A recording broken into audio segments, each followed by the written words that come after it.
The Cherokee High School Navy Junior ROTC presents our nation's colors. Here to offer tonight's invocation is Mike Reif, Fansand Church of Christ in Fansand, Virginia. Dear God, we thank you for protecting us through all the efforts of so many men and women who have and who are serving in our armed forces, in our police stations, and in our first responders units. We thank you also for protecting the Earnhardt family yesterday, and I know that all fans are very thankful for that. We thank you for this race this evening, and we pray a protection upon all the participants. And we thank you for this Bristol Motor Speedway, and we thank you for Food City. Most of all, we thank you for Jesus, and we pray this in his name. Amen. Here to perform our national anthem, please welcome Food City graphic designer Christina Druin. Oh, say, can you see by the dawn's early light what so proudly we hailed at the twilight's last gleaming, whose broad stripes and bright stars through the perilous fight o'er the ramparts we watched were so gallantly streaming, and the rockets irregular, the bombs bursting in air, gave proof through the night that our flag was still there. Oh, say does that star-spangled banner yet wave o'er the land of the free and the home of the brave.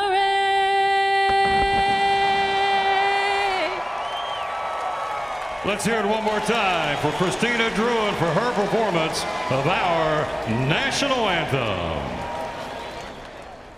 It's the last great Coliseum, and these warriors about to go to battle for 300 laps here at Bristol.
Got that cardboard stick, baby! Christopher Bell is a short track ace. Show me the money, baby! It's a big day for Christopher Bell. Intensity, tempers flaring. It must be Bristol. Where do you think he's going? He's got to use his head. Puts us in the fence and ruins a brand new race car. I like him a lot normally, but right now I'm going to knock the hell out of him.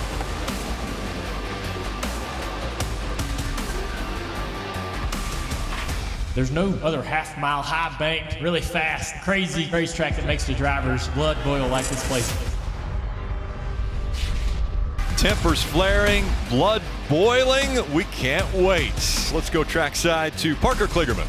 Right, Rick, and the topic of conversation amongst all the drivers, aside from the tempers, is this racetrack, and specifically, what is it going to do? We know there's traction compound on the low line. That has been the predominant line through practice and in qualifying, but the question amongst all the drivers is, when will that groove move up? And when do you make that choice to move up, and how do you carry the speed up there, Dave? That surface was very kind to Christopher Bell here in the spring, but remember that race basically had no Cup drivers in it. But did you hear what he did in Countdown when I asked him about the stacked field tonight? He switched the word. He said, good chance for us to stack our skills against theirs. He's looking forward to trying to win 2 in a row, Marty.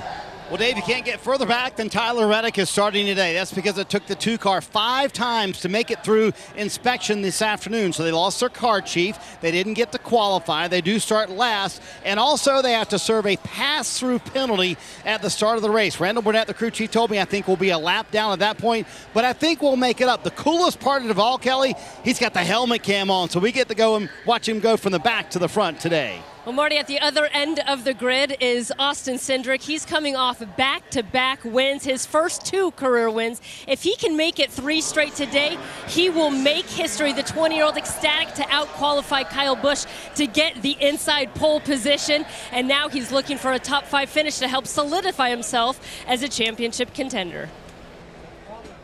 Everybody looking for playoff points that are locked into the playoffs, and that includes Austin Syndrich. Let's get things underway. That means we need to fire the engine, so let's go for the command.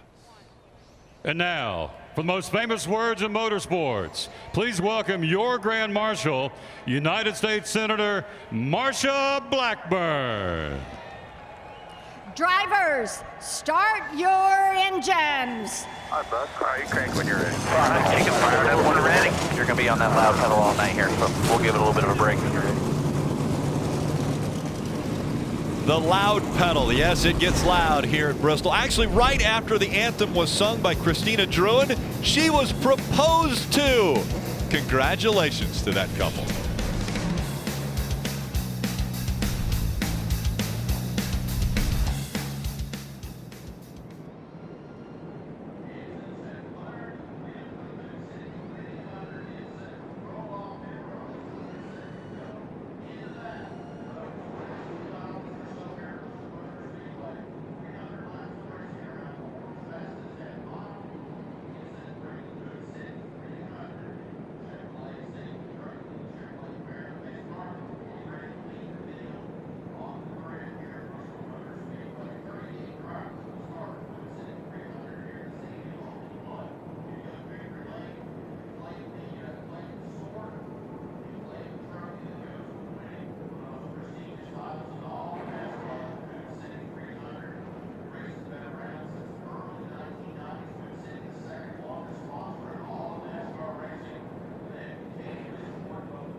NASCAR on NBCSN is brought to you by Credit One Bank, the official credit card of NASCAR. Perfect for race fans.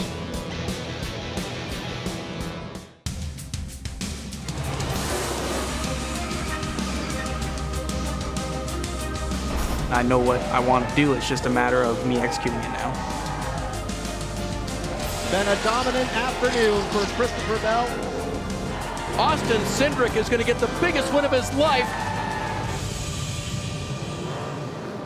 There are certain venues in sports that you want to perform your best at, and this one right here, the world's fastest half mile, Bristol Motor Speedway, definitely at the top of the list for NASCAR. As we take a look at the starting grid, Austin Syndrich, Kyle Busch, they make up row number 1. Back in 2 will be Justin Allgaier, still winless in 2019. Cole Custer has been to victory lane a few times already. Jeremy Clements and Chase Briscoe will make up row 3. Back in row 4, Jeb Burton and Christopher Bell. We've got an opportunity to talk with Christopher Bell before we go to green flag racing. Let's dial him up. Hey, Christopher, is Jeff up in the booth? You got us? Working way back, coming through the middle. There he is. All right. Pit road speed. Get those guys. Yeah, I got you. Can you hear me? Yep. All right, let's give him a try again. Hey, Christopher, it's Burton. You got us? All right, we were having some issues tonight, so we'll try to get back with him later. And we continue through the starting grid. Back here in row 14, you saw Joe Nemechek, Ronnie Bassett Jr., Matt Mills.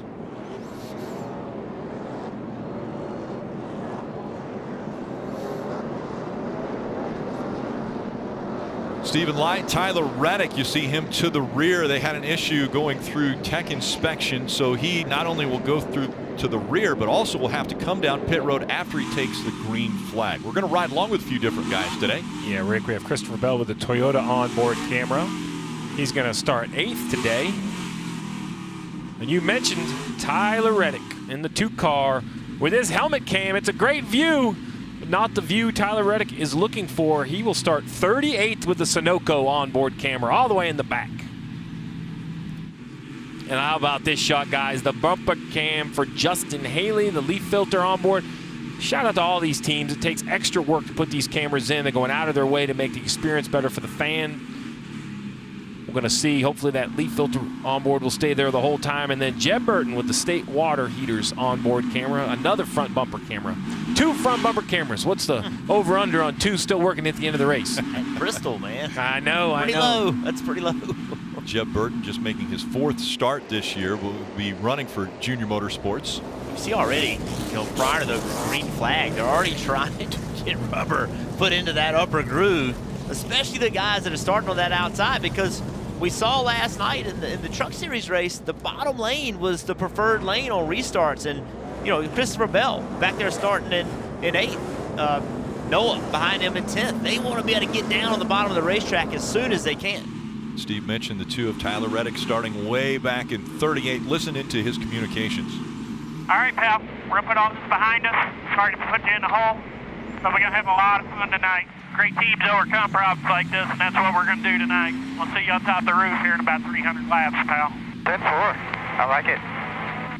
I like that attitude, Rick. And one more thing, Tyler Reddick's going to have to make a pass-through under green. So when we see green flag here in a minute, I expect to see Tyler Reddick down the back straightaway serving the rest of that penalty. It's Austin Syndrich on the inside. He'll be down on the bottom where the traction compound is down there. On his outside will be the 18 of Kyle Busch. Austin Syndrich in the white and green on the inside. Green flag in the air.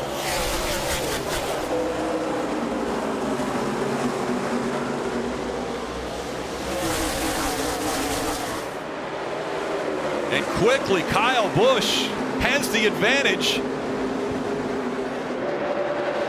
Cole Custer's going to chase him right up on the high side and take 2nd away from Austin Syndrich. Here comes the 7 of Justin Allgaier on the bottom of the racetrack. Syndrich's out on the pole, but does not have good speed right now. Did not get a great launch.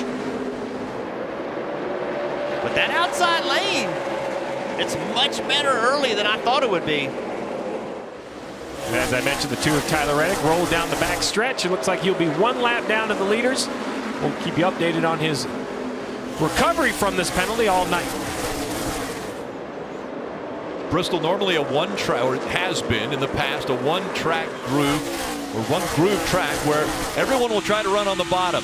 Most of the time you'd have to move somebody out of the way if you wanted to get by them, but you're seeing now Austin Syndrich running that second groove and able to make it stick. He'll take third back away from Justin Allgaier. Well, Allgaier got exceptionally loose off the corner. Christopher Bell saw that, thought about jumping on the outside of him, decided not to do it. But Allgaier underneath Syndrich was almost spun out. You see Christopher Bell working that outside. Christopher Bell winning the first race here at Bristol earlier this year. Way up the racetrack, you see the 12 of Joey Logano. And 81 in front of Joey Logano, the red, white, and blue number 81. That is Erik Jones. You don't see him in a lot of Xfinity races, but this is a track he loves so much. And Steve, you know, that car showed a lot of speed in practice. Erik Jones was fast right off the bat. In his third lap, he went top of the board, and we've got a caution. Caution has come out, and that's for the 68 of Mason Diaz. That is a huge break for Tyler Reddick. We'll see if NASCAR confirms this, but I believe he is the only car one lap down, so he perhaps is going to get the free pass. I mean, a huge break. He did a nice job, though. Look, we took the green, and while we were focused on the battle for the lead because it was tight, he peeled off instantly, served that penalty only on the back straightaway because it was under green. He didn't have to run the entire pit road. Take your medicine as quick as possible. This should get Tyler Reddick back on the lead lap. They'll work on getting the 68 and Mason Diaz off the track. You see him come to a stop up there, right up against the wall. Kyle Busch up front.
NASCAR Drive, that's your live race day companion. You can select up to 8 different cameras or watch 4 at one time with multi-camera view. Just visit NASCAR.com/drive. You can download the NASCAR mobile app today.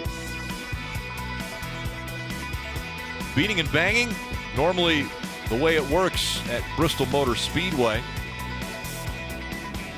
A little one-wheel action there. I don't know if I could handle much of that. I'm confident you could not. Well, some of the guys we work with can't either. We've had quite a few injuries on one wheels. While we're still under caution, let's go down to Kelly Stavist. All right, so we saw Austin Syndrich start from pole and drop a couple positions there in the opening lap, so I don't think that was a real surprise for the team. When I talked to him ahead of qualifying, they said they were really just aiming for a solid top 5 finish here today. And when I talked to him after winning the pole, I asked him if that changed at all, and he said no. Even pre-race, he said, look, I really think that the 18 is a better car here. He goes, I'm going to start inside. If he's going to get around me, he'll do it on the outside anyway. And the feedback from Austin there, he was just a little bit too tight and lacked overall grip to start this off. Just very mature. I mean, it's so easy. I always call it getting caught up in your own headlines and your own success. And he has been on an unreal hot streak. Back-to-back wins, now back-to-back poles. But while that should increase his confidence, I love that it hasn't got it so far out of whack with what he considers a good night. Why I think he could win, put himself in position to win. I don't want to take that away from this young man. I think if he approaches it like this, Jeff, he has a better chance of winning than pushing too hard. Yeah, understanding your situation is really important, right? And not trying. Listen, the last 2 weeks we've been on his playground, right? He's a really good road racer. He's having to earn and learn how to win on these ovals. Well, he's won 2. Kyle Busch won 95. So, I mean, that's. Well, and you mentioned maturity. He's only 20 years old, so becoming mature, more mature every race. Marty. Rick, it couldn't have worked out any better for Tyler Reddick and Randall Burnett. They got the caution when they needed, and when they served that pass-through penalty, they only had to do it on one side of pit road. Remember, this is a two-sided pit road here at Bristol, so they did go the one lap down, as Steve mentioned. Now they're back on the lead lap in 34th, and that caution fell exactly right for Mr. Burnett and Mr. Reddick. And now they get the pleasure of driving back through the field. I mean, you know, that's not going to be easy. Yes, they're back in the lead lap, but they're in 34th. Long way to go. Race leader Kyle Busch has chosen the outside line. Now it's Cole Custer on the inside.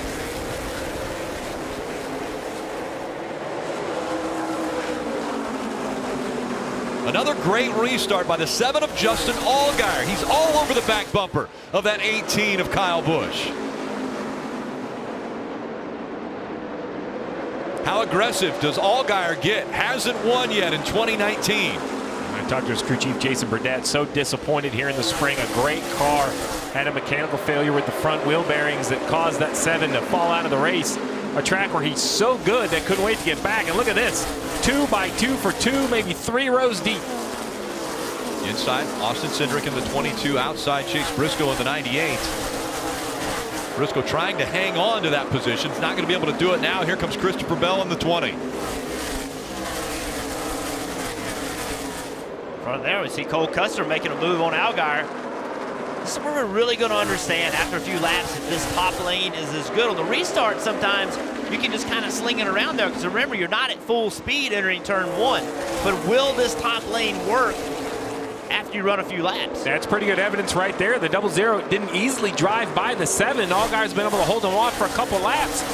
You have to ask yourself, at what expense? Is this a little harder on the right side tires? Is he wearing that right rear tire trying to stay ahead?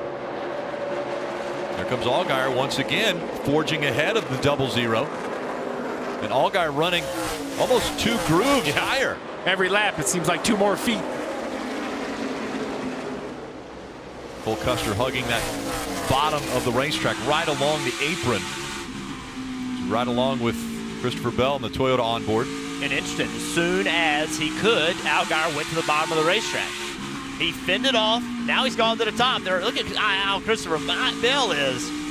Oh, he was way up. I think they'll get there, though. As good as this middle is working already, you see the leader, Kyle Busch, he's trying to push the lane up.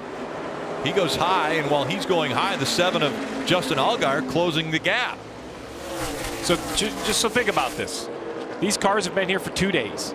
They practiced yesterday, and there was nothing but the bottom of the racetrack. And here we are, only 22 laps in, and we have seen cars move up the banking to make their car better. Kyle Busch does it once again. Just one more thing that makes this weekend so difficult. Marty.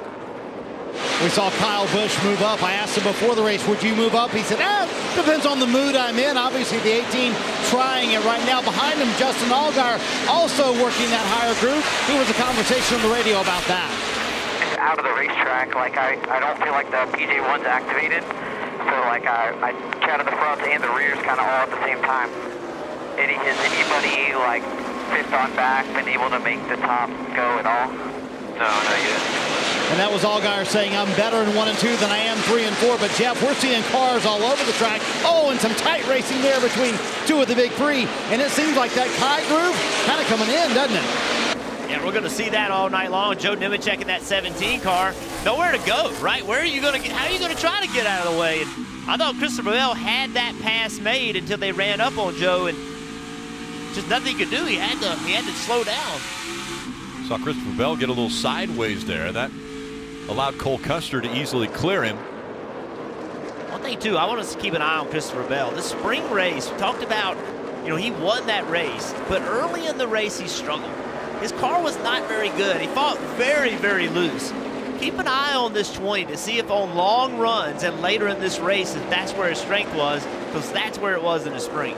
Well, we talked a lot at the top of the show about Tyler Reddick, and he had to start at the back, serve a penalty. He was given the free pass. Well, I'm going to tell you, look at him right here, inside, knifing through traffic. Tyler Reddick all the way up to the 20th spot, plus 13 since the restart. So working his way through traffic. He was the runner-up here in April, and what a closing rate of speed he has on some of these cars out here. It's like a video right there. I mean, listen, you don't want to start in the back, but when you can slice through them, that is a lot of fun. And Reddick needs to get it. Obviously, he wants to get up in the front and contend for this win, but when you have a car that's that good, just slicing through the field is quite entertaining. And he's darting his way up through the field very quickly from 34th to 20th for Tyler Reddick in just a handful of laps since we've gone back green. The interesting thing is Randall Burnett told him, and you see him playing discipline to it right now, stay on the bottom groove of the racetrack, especially early here. He's having to pass some cars on the high side, but he said, I want you on the bottom of the racetrack, Steve, because I want you to save tire. He feels like if you're going to run up high, it might use a little more tire on that 2 car. And Jeff continues to say they're going to try to put rubber down. Well, where do you think that rubber's coming from? Right? When you look at that lighter gray area as it changes color, that is rubber that is coming off from the tires of the cars running up there. So I like that theory. Still, so far to go in this race, 267 laps. You don't need to blaze the path quite yet. Cole Custer already 5 wins on the season, as does Christopher Bell, and these two are fighting for position. 3rd is what they're racing for. Cole Custer has it in that 0-0. So a little bit further back in the field in 14th, John Hunter Nemechek in this 23 car. Junior Johnson riding on the hood. He started in the back too. They had an unapproved adjustment, started in the back, and he is driven up to 14th. So you can see he's caught some really good cars. Jeremy Clemens always runs well here in the 51. Jeb right in front of him in 12th. So some really good cars he's starting to run down. Heavy traffic for the top 5 car. Oh, the double zero into the fence. Cole Custer. He catches the 20 of Christopher Bell. They spin, the caution comes out. Big contact now behind him. Oh, I think that's the 81. Erik Jones, heavy. Joey Logano. Hard. Cole Custer slammed off the wall, came back down, caught the 20 of Christopher Bell. And then the chaos ensued. 2 of the big 3 and 1 wreck, and 2 of the Cup superstars. We talked about traffic, what was going to happen. You see right here, Erik Jones done, steering wheel coming off. Obviously the radiator knocked out, the 0-0 heavy damage. We're going to have to see if they can repair that. And it all started when lap cars were stacked up. The 7 barely gets by, and here Cole Custer's going to try to take it 3 wide, find a way through, and the 5 just, I don't think he knows he's there. He comes right up and puts him right in the fence. He comes off the fence, out of control, catches the 20, and then this is how fast it happens. Look at this. Nowhere for Joey Logano or Erik Jones to go. And I know you're watching at home and you're thinking, why did Erik Jones and Logano get in that wreck? Because you can't stop, right? And you don't know where these cars are going. You don't know if they're going to bounce off that inside wall.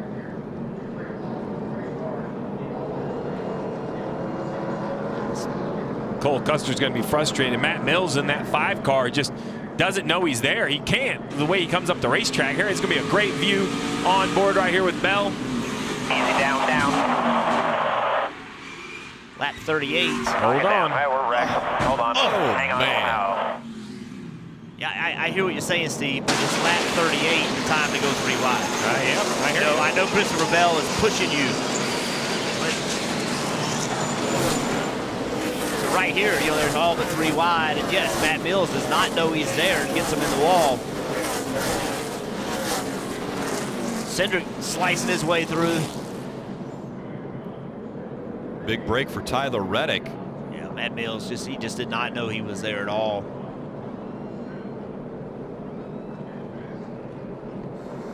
How bad is Syndrich? Well, this was where Bell was okay until that. Yeah, those 3 hits right there, I think, are heavy. Custer as well. He hit the inside wall much harder than I thought in the initial contact. You see the big gap right here where the hood doesn't match the cowl. You see that big gap right there? That tells me that the nose is shortened up. The 12 of Joey Logano, heavy, heavy damage. And one thing here about Bristol, with the one continuous pit road on the yellow, there's no time to work. By the time you stop in the box, the pit, the pace car is on top of you. Kelly. Yeah, and at one point I heard crew chief Mike Shiflett on this 00 talk about just taking that car to the garage. He said, we have got to get the nose up. The splitter was on the ground. And Cole has said that there is no more power steering in that 00. So they got a lot of work ahead of them if they're going to salvage this race.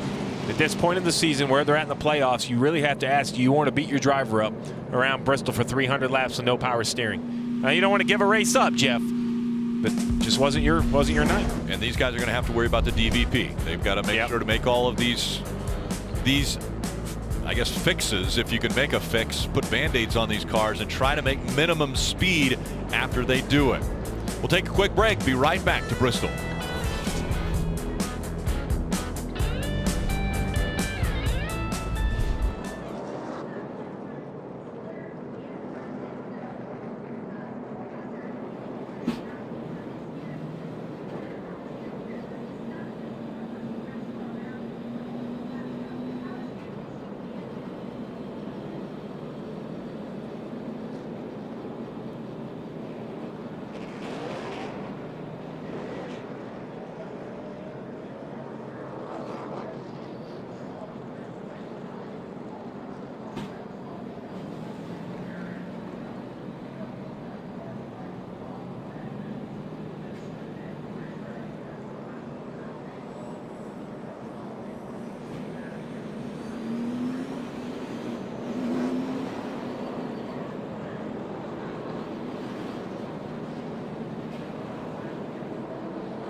Just 42 laps into the Food City 300 from Bristol Motor Speedway, and already a big crash, collecting 4 of who we thought could have been favorites for this race. Catch all of the action on NASCAR on NBC with the NBC Sports app. Get closer with alternate camera angles, driver stats, and track information. You wouldn't want to be too close to that 20 or the 00 here just recently. Take another look at what happened. Yeah, so you see right here, Cole Custer's on the outside of the 5 of Matt Mills, and Matt just does not know he's there. And Steve, you heard me ask, do you make that move this early in the race? But you almost don't have a choice. Yeah. At Bristol, you got to go, and you have to assume that the drivers know you're going to be there. That's a reasonable move to make at Bristol, and just has to do. Honestly, Matt Mills just has to understand that somebody's on the outside of you. Well, a little bit of that, if you're the 00, I think the frustration is you're not the leader of the race. I think I can understand someone racing the leader to save a lap, but the leader has already put Matt Mills a lap down. I know he's still within a race. He's racing the 35 of Joey Gase. I'm not questioning that, but at some point you have to understand that you are no longer in the race for the win or the lead, and you have to give those guys space. But this is not going to be the first and only time we see that. We're going to see it tonight. We're going to see it tomorrow night. Well, look, we talked. Bristol, anything can happen. And we've talked about it over and over and over. Lap cars are going to influence this race. There's just no way they can, and we already saw it. I think if a lap car kept Christopher Bell from passing Cole Custer early in this race already, lap traffic has become a huge part at Bristol. It always really has been. After the incident, this is what Matt Mills had to say on the radio. To let him know, I apologize. That was just, probably should just quit racing with the 35 and worried about it later. I'm sorry. That's all my fault, I guess. You're fine. You're fine. Shake it off. You're okay. So Matt Mills feels really bad. Obviously, he feels terrible. But I promise you, he's not the only one that's ever made a mistake in a race car, right? And, you know, I mean, it's Bristol. Things happen quickly. They just do. And that's a mistake he shouldn't make, but we've all, as drivers, made mistakes we shouldn't have made. Dave. So the 20 of Christopher Bell is pretty well damaged. It appears it's rolling straight right now. The one funny thing they did, I hadn't seen this in a long time, they jacked up the car and slammed it down on a piece of steel on the left front to make sure the splitter was off the track. But Christopher Bell expects it to be pretty tight when he gets back to racing here. He is, at this point, 3 laps down. Yeah, before we go back green, let's catch up with Erik Jones. Man, things happen fast, don't they? What was your view of that? Well, I haven't really seen. I guess it sounds like the 0-0 got in the wall and into the 20. It's really unfortunate. I mean, the Icane Super was good, and we were kind of making our way up to where we belonged. Unfortunately, yeah, a product of, you know, kind of starting farther back. It's I mean, it gets squeezed up in the wall. Just racing deal. I hate it happened so early. And they got scattered on the track and didn't really have anywhere to go. So it's unfortunate. You know, like I said, we had a fast car and really nowhere to go when you get in that situation. So hate it and wish we could have ran a whole night, but you know, it is what it is. And that's the tough part. They knew the car they had. Parker mentioned it in practice. Erik Jones' day is done, though. And you know, Rick, what did he say? That's what happens when you start back. He was only starting 16th. But listen, we have, you know, that's you have to look at the whole weekend. How did you get back there, right? He just didn't, you know, say, oh, well, bad luck. He gave a little ownership on where they were running. And by the way, really good cars taken out. Who's going to take advantage of this? Yep. So much congestion here at the short track. Kyle Busch on the outside. Justin Allgaier on the inside.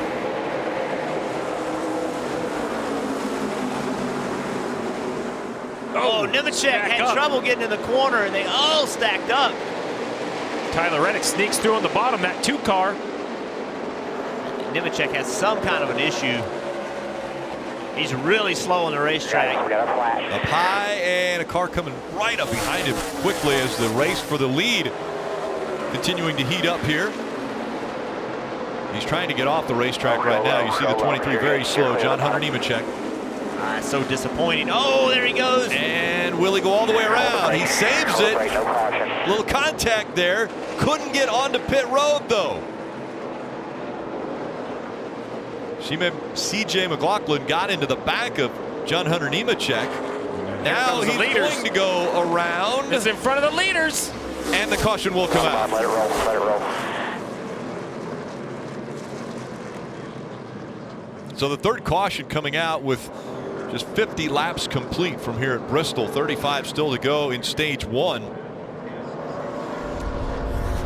Right rear tire flat on the 23. Yeah, it looks like the right rear is down. You see right here, it goes up the racetrack sideways, out of control. The 39. Nice job not spinning the 23 out. Tyler Reddick gets by. And at this point, the 23 is just looking for a chance to get to the bottom. He finally gets that about a lap later. Couldn't get to pit road. Almost spins it out. And then eventually spins it out right in front of the leaders. This right here was the first attempt to get to pit road. And then he goes down into the other end of the racetrack and spins out. And I was concerned just because this is one of those racetracks that cleans itself and then up the track they come again. Yeah, that little bump there by CJ McLaughlin. And the sideways move, as you mentioned, right in front of Kyle Busch and Justin Allgaier. And the caution came out right then.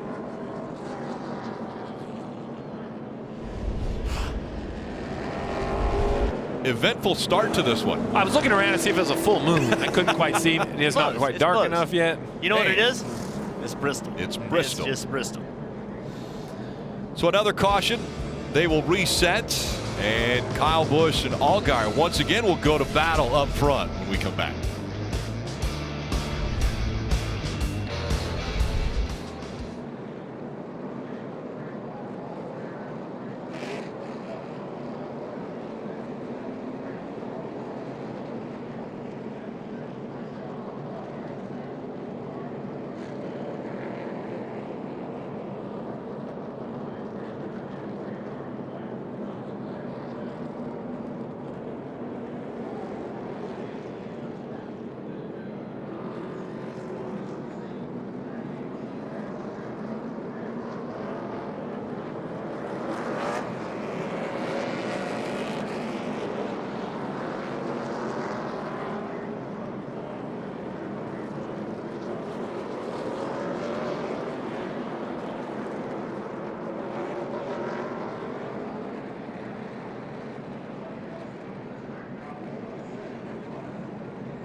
Kyle Busch, a 95-time winner in the Xfinity Series.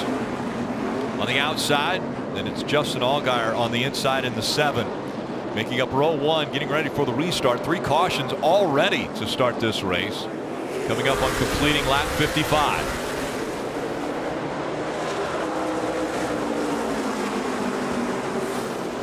Jeb Burton on the outside. Going to fall back into 3rd. Brandon Jones, Justin Haley going at it. Riding along with Jeb Burton right on that front bumper. Looking forward up there to Justin Allgaier, and Justin Allgaier now all over the back bumper, the 18 again. There you go. Here's this lap traffic. Allgaier went to the bottom.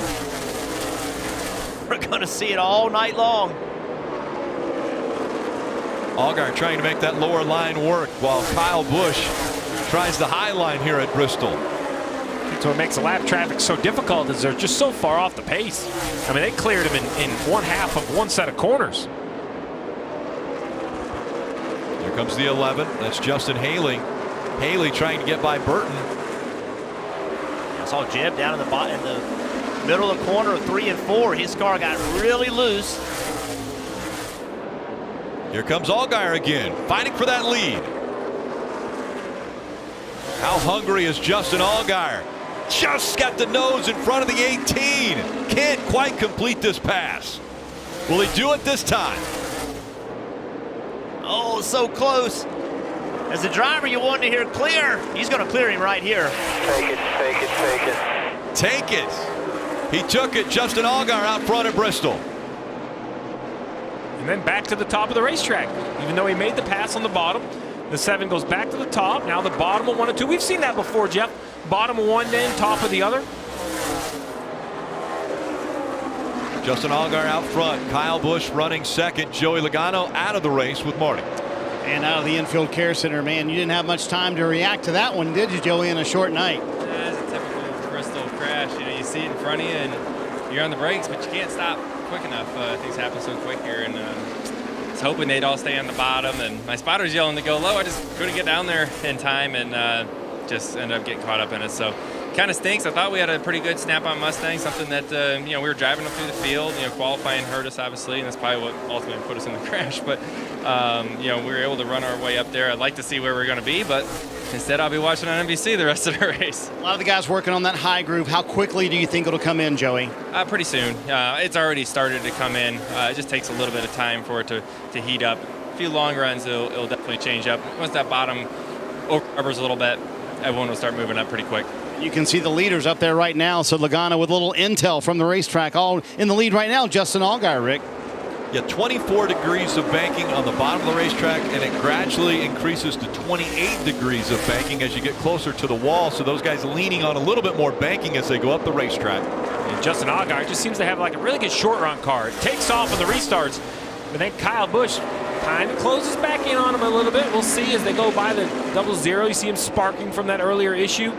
Look how good that 18 rolls in the middle of the corner here. He's going to climb the banking once again and get outside the 7 of Justin Allgaier. He's going to get a big run on corner exit. So Kyle Busch's job right now is just trying to inch up to him, right? He's not trying to make it all up in one corner. Now he'll go back to the top.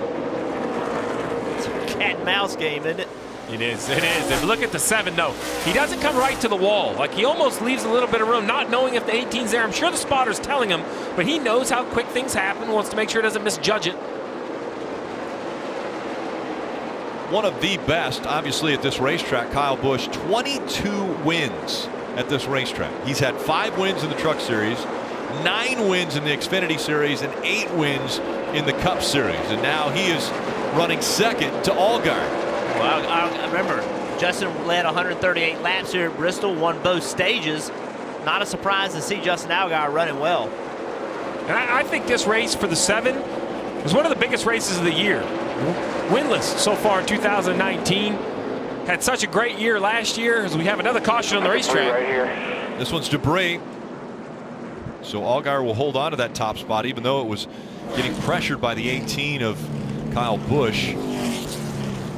14 to go, and there you see some of the debris on the track. 14 laps to go until the end of stage 1. It's an interesting timing of a yellow right here. Strategy? Well, you know, I don't think you need tires to go up there and win the stage, but I think everybody's going to pit in about 13 laps at the end of the stage. So if you don't need points, I don't think Kyle Busch needs to get carried away, but you go back farther in the field as somebody maybe from 5th to 15th, you know, going to do something to try to get some track position. We'll have to see. They could pit now and then stay out at the end of the stage. How about that 86 car? Brandon Brown. Sitting there running in his 6th spot. Finished 6th at Daytona. That's the best career finish. Brandon Brown from Virginia having a really good day. And he just, I was watching him. He was able to keep Reddick behind him for many, many laps. So he didn't just fall his way here. He's running behind Jeb Burton. That's a junior motorsports car, and running in front of a Richard Childress racing car. So really, really good night so far for Brandon and his team. And Jeff, no doubt about that. I was noticing the same thing there. You know, for Brandon, this small team, you know, he's only had 2 starts here at Bristol. This is a very impressive run. But when we come to short tracks, there is opportunity for small teams because they can find themselves in advantageous positions. This team hired Doug Randolph just a couple weeks ago, and they're already seeing the fruits of bringing someone very experienced like that, Dave. Chase Briscoe was involved in that accident a little while earlier, and as we see cars starting to come down pit road, Chase Briscoe will be one of them, Marty.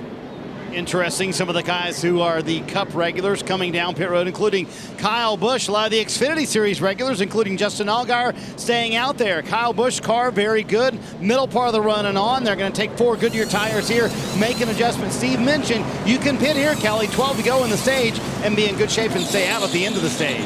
Well, it was kind of a last-minute decision to bring that 22 of Austin Syndrich down to pit road. He kind of got mired back on those last few restarts by starting on the inside lane. It sounds like it could be a 2-tire stop for him. He mostly needs some short run speed on the 22, and he's just a little bit tight. And on the right side of your screen, you also see Jeremy Clements in that 51, and it is 4 tires for Austin Syndrich. Jeremy Clements in the 51. I like this call for Syndrich. Oh, you get mired back a little bit. He's going to pit right here. 10 laps. He can stay out at the end of the stage. The interesting word you used there was mired back. That's what we saw out of some of those guys who we thought were going to be contenders, but getting caught up in something back there in 15, 16. Yeah, I mean, okay, so what's the negative of this strategy? The negative is there's going to be 8 or 9 laps of chaos and traffic. And you can't really hide. You don't have to attack and try to pass them all, but you can't knock the fenders off it. And we already saw, it might have nothing to do with you. 8, 10, 15 cars in front of you, if someone spins out, pretty good chance he's going to be on the racetrack when you get there. And really, communication right here is a great thing, right? So if all the cars that just pitted, they all need to work together. Like, let's be smart. Let's get it into the stage, and then we're all going to be in front of the pack. Now, as soon as the green flag drops, the driver's going to throw that completely out the window, but that would be a good plan, just to use your head here and make sure you don't get in a wreck. Funny how smart a driver gets when his helmet comes off. Never quite seen that when the helmet gets tightened up. Well, if I could pass one guy, that means I might start on the better. There you go. Right? There you go. Let's go down to the Mobile One Peacock pit box. Rutledge.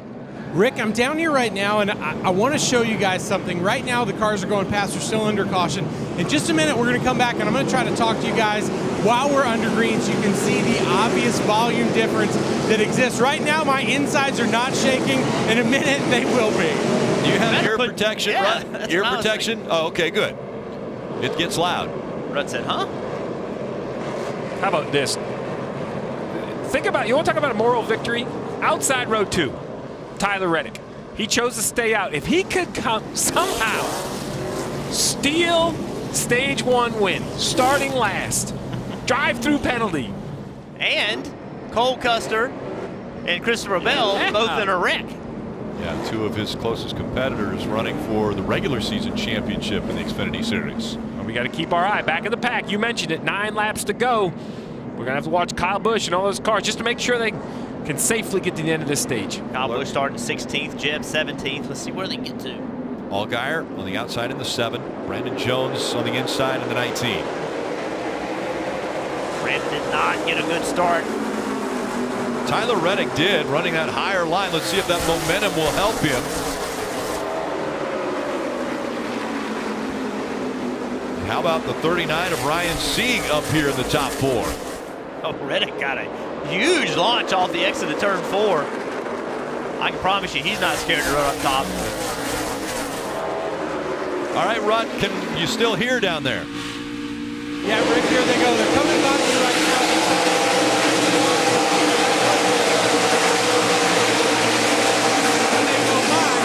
Oh, and the 11's smoking. This is how exciting it is. I'm almost screaming, Rick. The volume is insane down here. The 11 is smoking. Justin Haley pulls to the inside, and it looks as though he'll make his way onto pit road.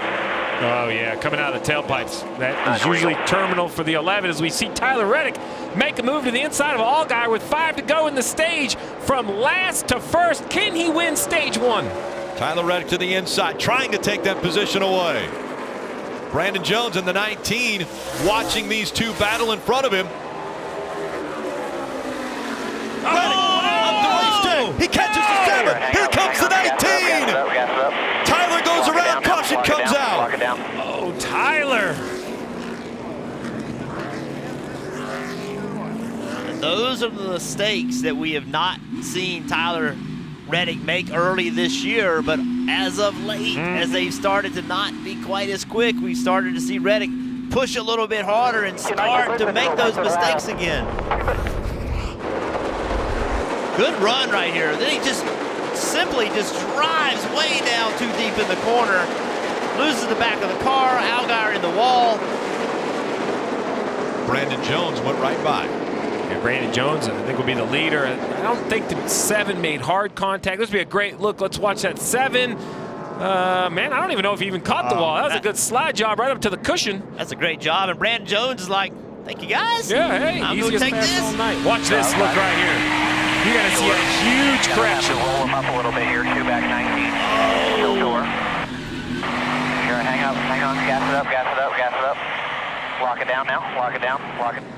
So the great thing about Tyler Reddick is he's willing to drive it in there, right? He's willing to make those chances. The bad thing is, he's willing to take those chances. Yes, it doesn't work out. Now he's got to do all of that work again. Looking back on Tyler Reddick, and let's listen in to team communications. Sorry, pal. I just don't know when to hold back a little bit. 10-4. For future reference, that would be one of those times. Yeah. Yep. I don't even have what to say about that. So actually, you know what happened? Yeah, they just took our job. They analyzed the whole situation. We don't have to say anything. Basically, Tyler Reddick and his crew chief analyzed the whole situation. I would say well done. And this is the final lap of stage 1. It will end under caution, and Brandon Jones is going to end up winning stage 1. Be the second stage win of 2019 for Brandon. Brandon Jones and this guys, you know, they've had a lot of things not go their way so far this year. That time something went their way. They're going to win this stage. Have to wonder how upset Allgaier is at this moment.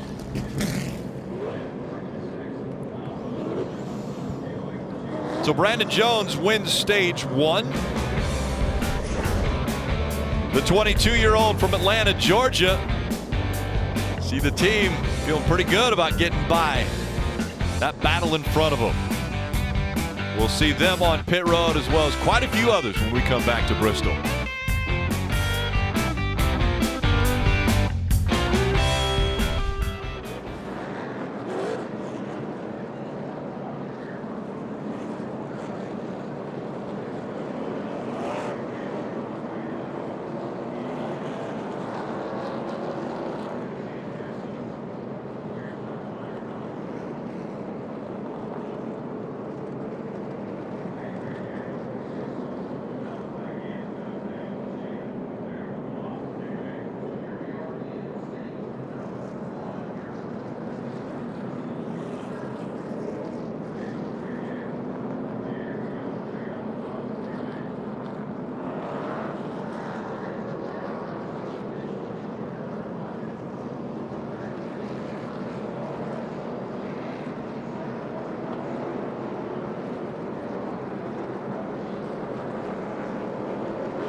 Welcome back to Bristol Xfinity Series race. You saw Brandon Jones, our leader there, just pitted, took 4 tires and Sunoco fuel, Dave. And Castle qualified 20, raced up to 12, and then attrition and other cars pitting brought him to 6, so he came down pit road for 4 tires and fuel, Kelly. Michael Annett in the 1 car picked up 7 stage points. He says he feels like he's locking up the right front. He wants the team to tighten him up a little bit. It was a track bar adjustment, 4 tires and Sunoco fuel. Little differing strategies here. Could have Noah Gragson up front when we come back for the restart. We'll get them all lined up. Be back.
NASCAR on NBCSN is brought to you by Toyota. Let's go places. And by Credit One Bank, the official credit card of NASCAR. Perfect for race fans. Let's go right back into the center of all the action to Rutledge. Rick, there's a special young man here tonight with a group called Dream on 3. Hunter Adcock is a 21-year-old with cerebral palsy, and tonight he's watching from the suites. The really cool thing is he's here because he wanted to meet his favorite driver, William Byron. He got that chance earlier, and Rick, just so you know, he wants your job, my friend. He loves to watch the races at home. He sits with a microphone, and he adds a little extra commentary, but we are so glad Hunter could be here with us tonight. I love when folks are able to sit at home and enjoy the races with us. That's great. Glad Hunter's here. Let's check out this top 10. Noah, got Gragson on the phone. Gragson starting in the lead. Kyle Busch, Austin Syndrich, Jeb Burton, then Brown, Lee, Clemens, Bassett Jr., John Hunter Nemechek. We saw the trouble we had. Timmy Hill, BJ McLeod. I mean, it is mixed up. Noah Gragson will be on the outside of Kyle Busch for this restart. Again, after those that finished up front at the end of stage 1 came to pit road, it's Gragson and Kyle Busch.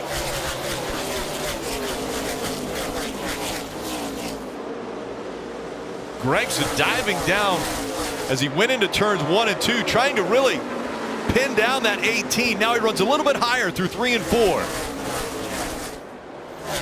And Gregson's going to hold off Kyle Busch for the lap. Not going to be long, though. Kyle Busch is, and Noah maybe just saying, hey, look, I know you're a little bit quicker. I'm going to go to the bottom. You go ahead. Look at Noah's out of shape there. You go ahead. Maybe I can stay in second. Well, as you watch this battle for the lead on the left, how about stage 1 winner Brandon Jones in that yellow number 19, Justin Allgaier in the 7. Remember, they lost that track position with that strategy, and here they are. Justin Allgaier pushes the 19 up and makes a lane in the middle. Will it work on corner exit? That is impressive. And Allgaier right in the center of the hornet's nest, able to make his way through, and now he sets his sights on the 90. can get by him. Rick, instantly you see how much that one decision made. Look, he's what, half a straightaway and 5 cars in front of Brandon Jones. And John Hunter Nemechek in that 23 car, he saw that move, and he did the same thing and made it 3 wide. Put Brandon Jones in a situation where he had to lift driving that yellow 19 car. Now it's a guess. Which lane am I going to go to? This is where the wrecks start, right here, where the patience run out. Brandon Jones, I know he wants to get through. He just saw the 7 do it. Just to take his time, though, one at a time. Yeah, what's your reward for winning the stage? You get to do this. Mike Lynette in the 1, he's like, man, just pick a lane. I'm going to follow you through, but I can't press you. You see the 22 of Syndrich now trying to work by Noah Gragson in the 9. That's for second. As Syndrich has moved up.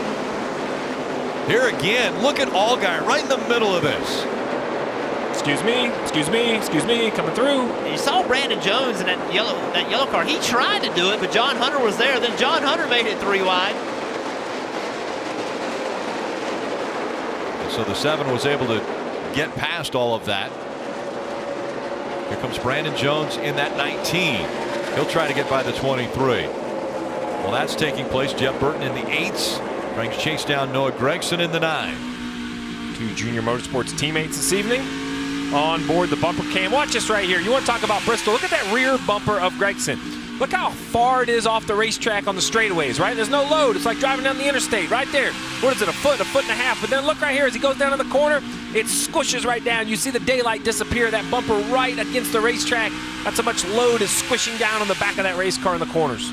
And Steve, as we watch Noah Gragson go around there from Jeff Burton's bumper cam, you know, I was talking to Noah earlier today, and he whipped out all these notes. He had taken a ton of notes from the truck race last night and the Can-Am race because he wanted to figure out how to be better here. He talked to people like Erik Jones and asked them questions because he felt like this was not one of his best racetracks, and I think it's showing tonight. I asked him, is that something you do often? And he said, no, but I probably should, Dave. Parker wanted to update you on the 20 of Christopher Bell. He still sits 3 laps down. The problem isn't really where he is, it's the guys in front of him. Listen. Attrition will help us, and hopefully we run long enough where everybody comes together. That would open an opportunity, but that's what we got right now. So I'm not racing anybody. Goal is just to not crash. That is correct. Yes. Yep. Goal is to not crash. The guys in front of him are 2 and 1 lap down, so that doesn't give him the opportunity yet to be the free pass car. So what that basically means is, you know, Christopher Bell being the only car 3 laps down, the only way he's going to get laps back is when they said everybody comes together and need every car in the lead lap to pit so he can get that free pass that Dave mentions. But with the split in strategies here at Bristol, it becomes very difficult.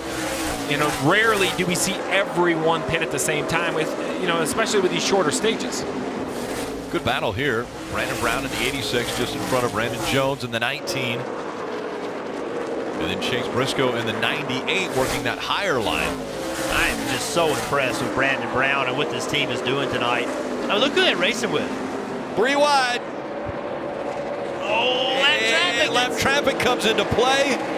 Brandon Jones has to check up. And guys, that 98 of Chase Briscoe, very impressive. They pitted before the end of the stage and were involved in a wreck earlier, repaired just a little bit, and now have him back in a good strategy and up to 6th.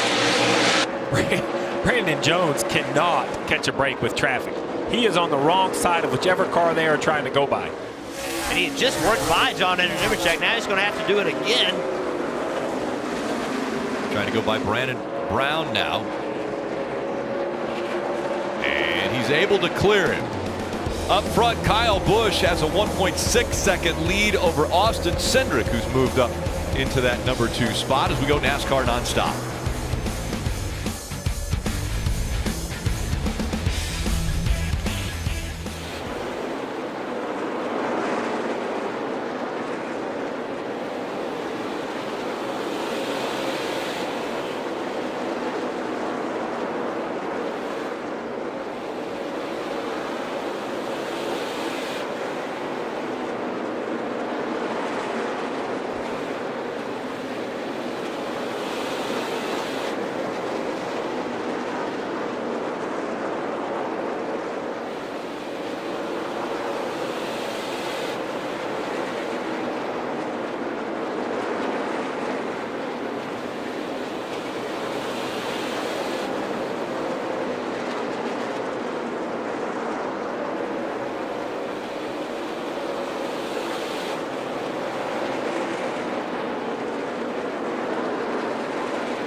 And the caution comes out again. You saw it on NASCAR Nonstop. Ronnie Bassett Jr.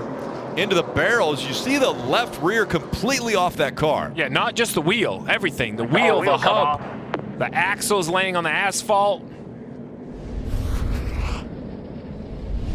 There you go. See, the left rear wheel came, the whole hub assembly came off of it, didn't it, Steve? Right in front of Kyle Busch. And you see a piece of the rotor bouncing down the racetrack. And now watch this tire right here. That is very heavy. Luckily for everyone involved, I think it hits the inside wall right here. That's a great sign. Didn't get over the pit wall or into the...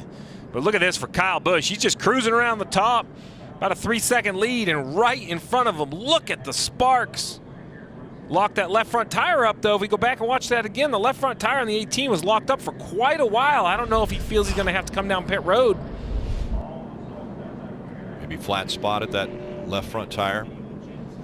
And during this, Jeff, the 8 of Jeb Burton, I thought he was smoking too. I don't know, maybe it was just part of the issue. He had gotten very slow on the track, so he was having some kind of issue. There was smoke coming out of his car.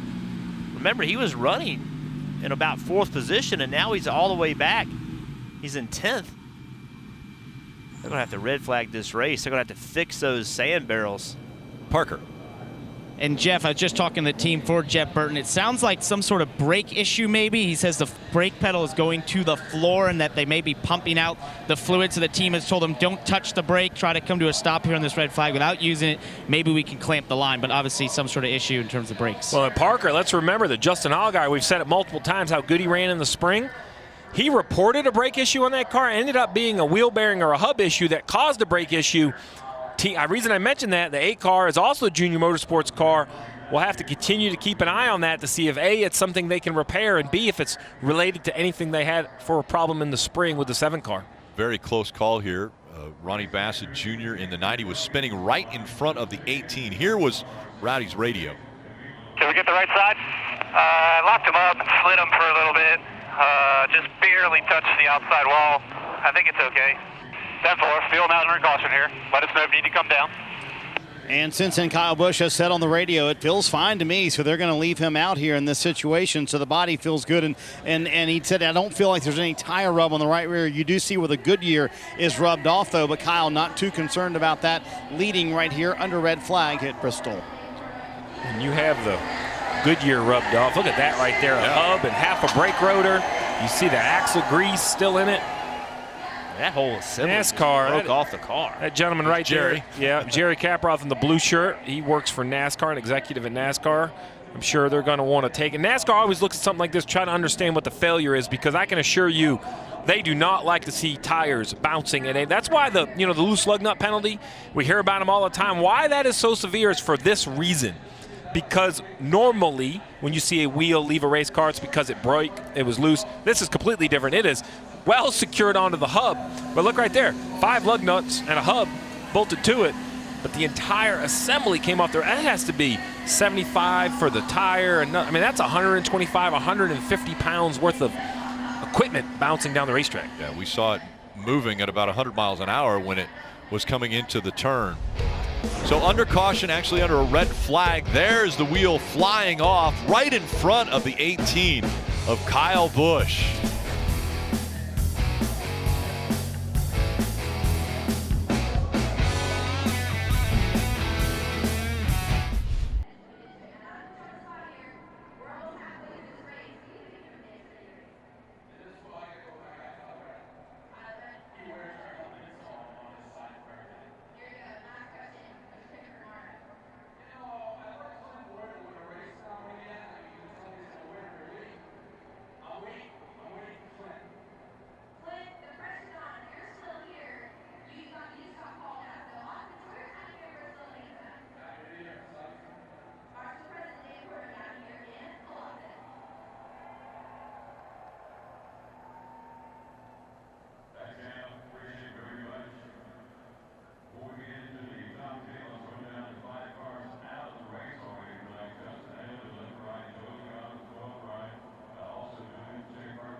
Bristol to me, it's the fuse, it's the speed, it's the bump and run, it's the dumps. It's the speed. Seeing them go around real fast, that's all it is. It's Bristol, baby. There's not a bad seat in the house. It's Bristol, baby!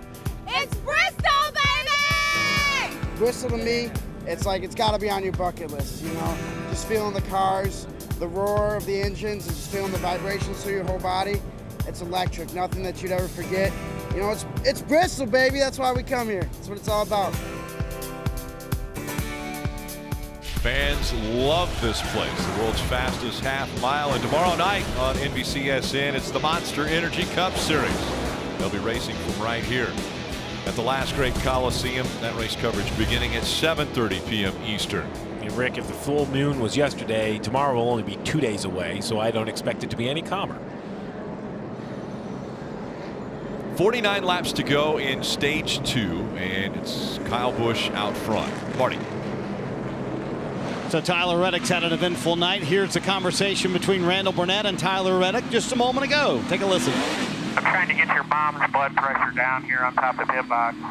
She was all wound up a little while ago. Yeah, I can imagine. I'm not gonna lie, I could not help but just laugh at myself, to be very honest with you guys, after I spun and it was sitting there. I'm pretty much right where I am now, watching the world come crashing down behind me. All right, let's talk to Randall Burnett about all this. So it's fun having an aggressive driver because sometimes he puts you in positions to win, and then other times not so fun to have an aggressive driver like that.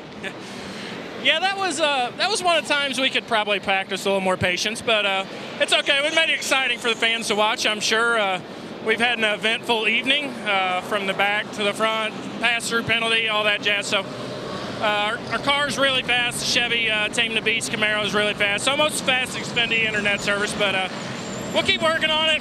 Got a little bit of track position back, and see if we can get up there and give the 18-7 run for the money this evening. He's promised you he'll be calm the rest of the night. Are you buying that? I don't know. She sits right behind me and starts squeezing my neck anytime he gets calm or nervous. So she's been pretty good, though. All right, the mom is right back there, and the blood pressure, I can't confirm if it's coming down, Parker, but everybody else's is pretty high.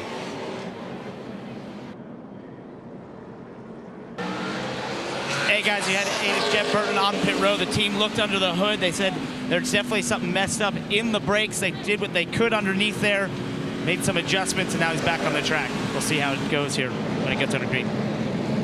That can never be good, Steve.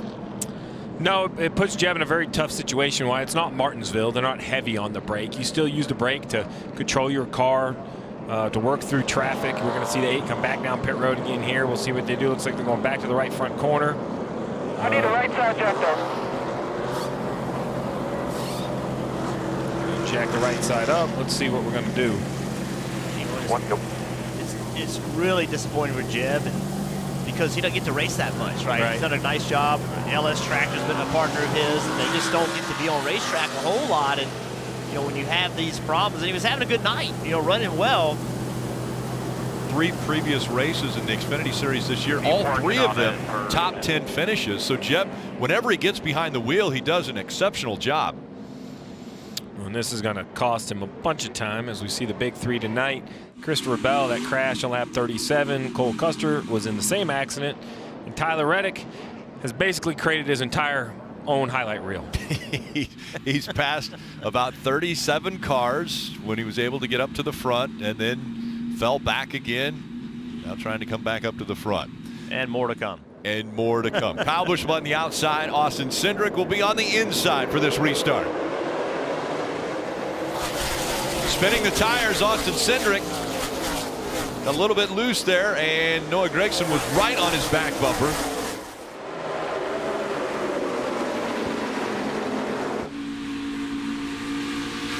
Don Hunter, number check. How long? You know, it wasn't long ago we saw him spinning out in the middle of 1 and 2 with a tire down. Now he's in 3rd place. It's Chase Briscoe in that 98. Big Ford on the hood of that car as he's on the back bumper of Tyler Reddick now.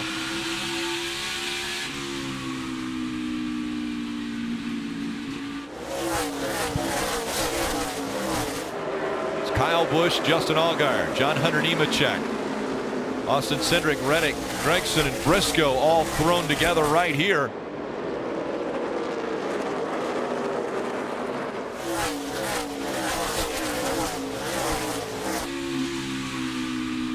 Reddick's been working this outside lane all night long. Jumps on the outside of Syndrich. Big run on corner exit. This has been working for him. This is where it helps. The exit of the corner is where he carries so much speed, Kelly.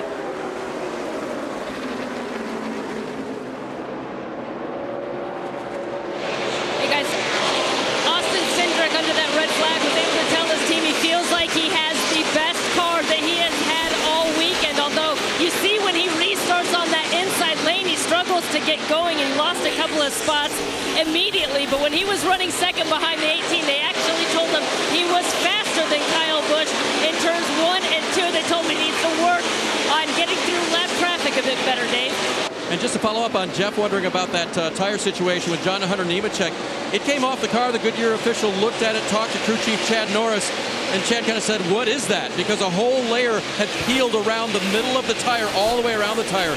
Possible explanation, a flat spot that led to that peeling back. Now he's back in good shape, running third. He's fighting for that third position, though. Here comes Reddick. Reddick, once again, you mentioned it, he's been his own highlight reel tonight as he tries to take third away. He moves up to third now. He'll set his sights on Justin Allgaier just in front of him. Yeah, so much is made about Tyler Reddick running the top of the racetrack at the 1.5 miles, whether it's Chicago, Kansas, or maybe even Miami as he did last year to win the championship. Here, he was making pretty good ground at the top of the racetrack at a 1/2 mile. He since went to the bottom, now back to the top. It seems like he's searching around. So, Steve, officially on the first run, it was 38 to second for Tyler Reddick. On this run, 24th to third. No doubt he's got a quick race car, but he's using that high line. The problem is, as he advances further in the field here, Justin Allgaier is also using that high line. You see it right there. So, Jeff, what do you do as a driver? It's worked for you everywhere. Reddick's using that high line, but that's exactly where Allgaier is. There you see Reddick trying the bottom now to see if he can get past the 7. Well, you said he had a quick car, Marty. He has the fastest car. He was a 10.5. He's about a 10.5 a lap faster than even Kyle Busch, the leader. So, yes, as he gains on Allgaier, that's what he has to hope, right? He guessed wrong right there, right? He guessed wrong. Allgaier went to the bottom. Had he known Allgaier was going to go to the bottom, he would have gone to the top. But the first thing you have to do is get to him, right? You can't pass him till you get to him. I know that sounds silly, but you have to focus on lap time. Right now, don't worry about the 7 car. Worry about where you can run the best. And then once you get to him, then start trying to work on him and figure out how to pass him. There's Austin Syndrich. He has John Hunter Nemechek in the 23 behind him. And Austin Syndrich, again, won the pole earlier today. Wasn't able to stay up front. It was Kyle Busch that passed him right on the start of the race. Syndrich fell back a couple spots. Once again, he's running in that 4th position. Not a lot of cars around him, which is actually very strange for Bristol. You normally are around somebody all the time here at this track, as he now is starting to go by some of the slower traffic. So, Rick, I know I've been here since the green flag, but I just looked up and said we're 142 laps in. So that's going to be incorrect, because with everything we've seen tonight, I feel like we've run at least 300 already. It has been chaotic, and it started right away. We've seen big accidents with a lot of the favorites. And still have 28 laps to go in the second stage. This is what you hope as a faster car. You hope the slower cars will just run the line you're not. All these cars just running the bottom, and conveniently, both of these cars are running the top. But if one of them was running the top and one of them was running the bottom, if you're a slower car, where do you go? There's nowhere to hide here. Allgaier dove to the bottom of the racetrack. He right now is running second behind Kyle Busch. Then it's Tyler Reddick. That race for second beginning to heat up, and slower lap traffic coming into play as we go NASCAR nonstop.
the official app of NASCAR. We'll put race coverage and in-car cameras right at your fingertips. You can unlock the premium content today for a free trial to get access to driver and team radio communications, and some of that is pretty entertaining, especially tonight at Bristol. Just go to NASCAR.com/mobile.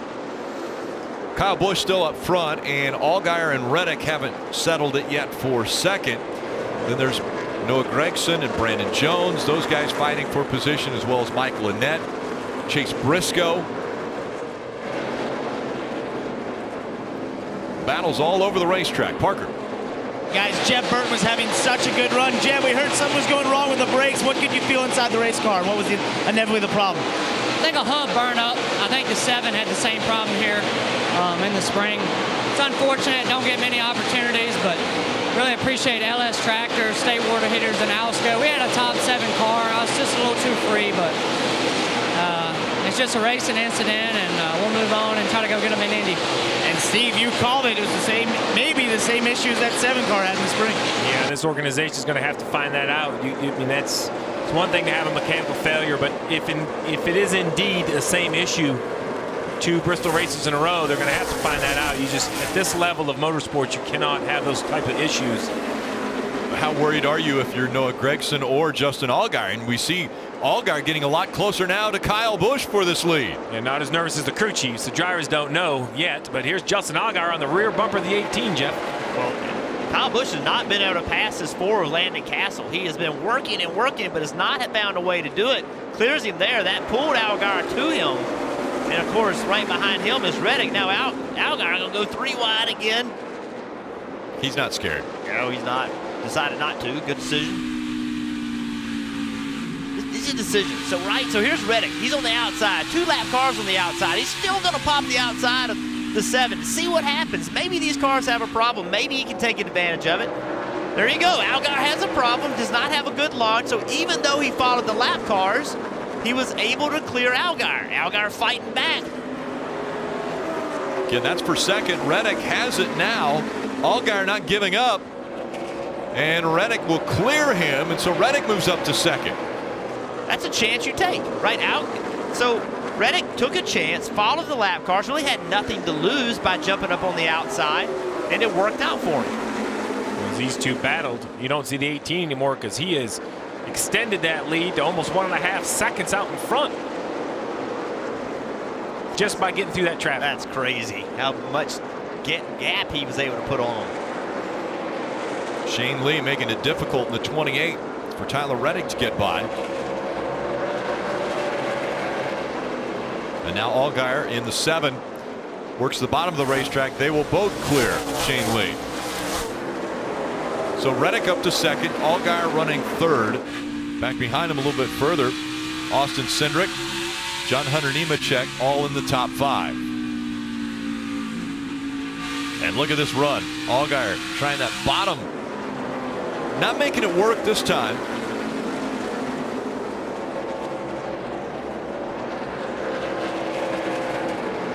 We heard Erik Jones and a little bit of smoke coming out of the 18 there. Yeah, you can see it right off the right rear of the tail. I don't know if it's a tire rub. All right there, that's a pretty blue smoke. That could be concerning for the 18. Remember, he barely touched the fence trying to avoid. Oh, that does not look like it's getting better. Trying to avoid that spinning car, the 90, who went up the track, the left rear missing.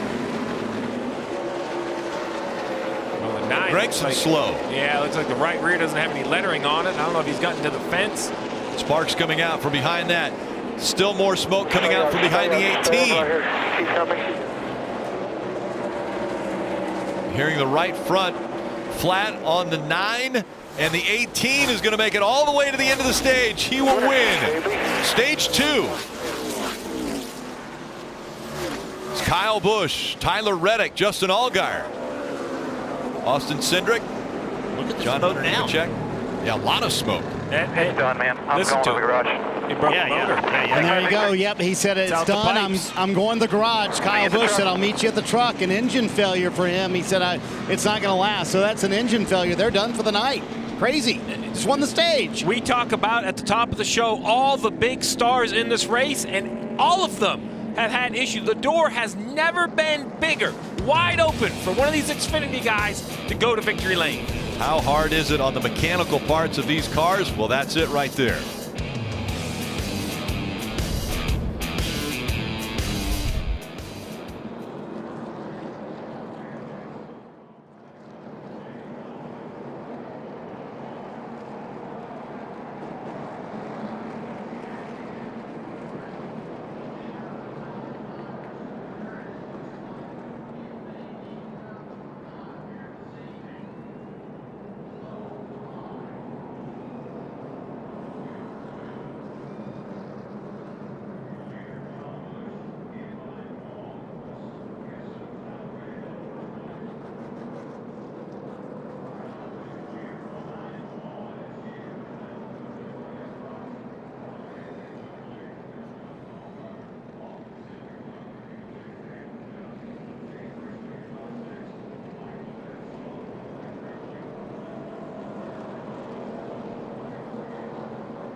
He led 137 laps. The engine lets go, and Kyle Busch out of the car.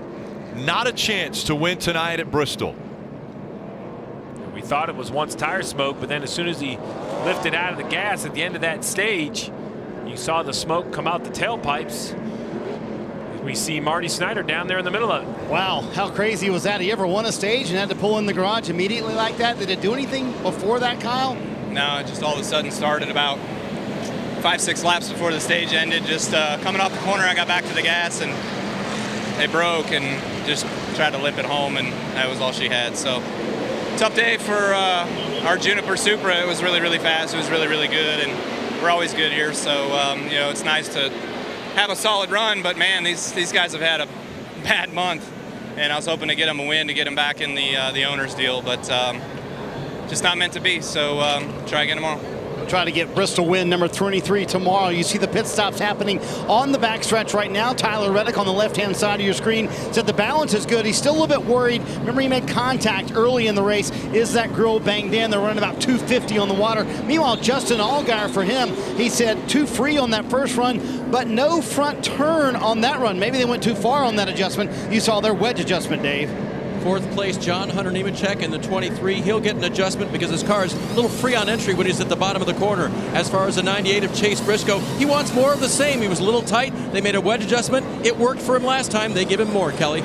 Austin Syndrich pitting in that number one pit stall. He said the car is its best it's been all weekend. It really came alive there in stage 2. 4 tires for the 22. Had the number 1 pit stall. We'll see if it worked out for him. Justin Allgaier and he were racing coming off of pit road.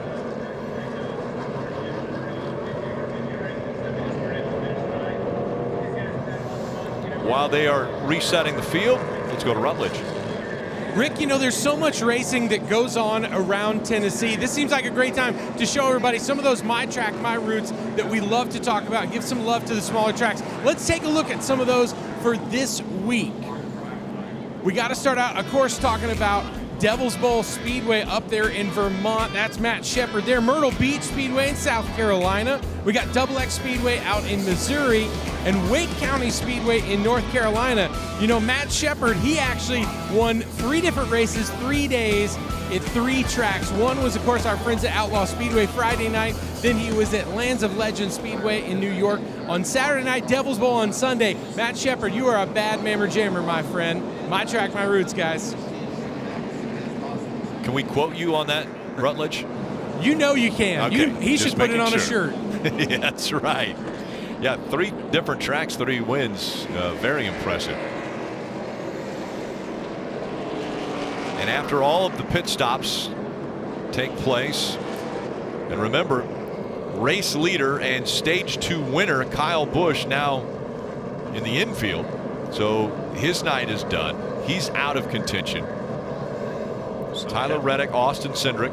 Well, sorry, Rick. I was getting ready to tell Jeff and I just, in amazement, kind of hit each other and said, man, it's like 12 cars in the lead lap. So let's show everybody, after all of this chaos and all the big names and everything that went down, you see on the left side of your screen, there's your running order. With 123 laps to go, we're now inside the final stage. Everybody should be able to make it on fuel. Tyler Reddick, Austin Syndrich, 1-2. Allgaier, Brandon Jones. John Hunter Nemechek, we've seen spin twice today. He's in 5th. Briscoe in 6th. He had an issue. Annette quietly in 7th. Clement, C, Galding, Gregson. Oh my goodness. Is this the best opportunity for Justin Allgaier now that Kyle Busch out of this race? He hasn't won in 2019. I think so. I mean, one of his best racetracks. I think so. And to add to the suspense, the 98 of Briscoe and the 23 of John Hunter Nemechek, they both were penalized for speeding. So they had worked so hard to get the track position. Now they got to start in the back. And sometimes, Rick, it's time for a good old Saturday night short track race. Well, 122 laps to go. The lights are on. The sun is down. There's no more stages. There's no more worry about fuel. It's that simple. 2 and 22 making up front row. And there you see Tyler Reddick's bomb. And the heart rate might be coming back up again. Reddick up front. Remember, started in the back of this field. It's Reddick and Syndrich.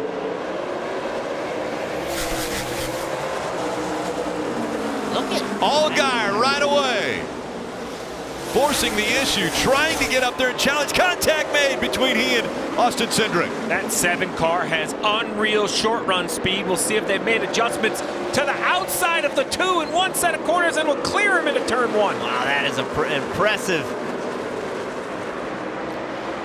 Can he get the lead? Going into 3. On the high side, here comes Tyler Reddick fighting back. But it's Allgaier out front at Bristol. Allgaier has become the restart guy in this series. He is so good on restarts. We've seen this 19 of Brandon Jones, but what a run by Reddick. Now Reddick forcing the issue on the inside. And remember, Brandon Jones in the 19 was in the perfect position when 2 guys in front of him got into each other. He stole the lead. Can he do it again as these 2 continue to battle for that lead? Well, Brandon Jones, remember a couple years ago here, Brandon Jones had this race won, and a late race caution came out. They chose to I believe they put on 4, some other people did none, but he dominated that race. Now Justin Allgaier has almost a half a track clear in front of him. He just has to settle in. 117 to go, lap after lap after lap. This is a rhythm racetrack as fast as these laps go. Trying the bottom of the racetrack. Here comes Brandon Jones in the 19. Continues to peak underneath the 2. Do you feel that when you're on the outside and a guy comes to your inside? Jeff, are you feeling that car? Well, right now, you know, if you're Tyler Reddick, if you don't make a mistake, it's going to be really, really hard for Brandon Jones to be able to clear you. So the key, I mean, you're really paying more attention to the 7 than you are the 19. Because you're running your line. Like, really, the 19 is not affecting you whatsoever.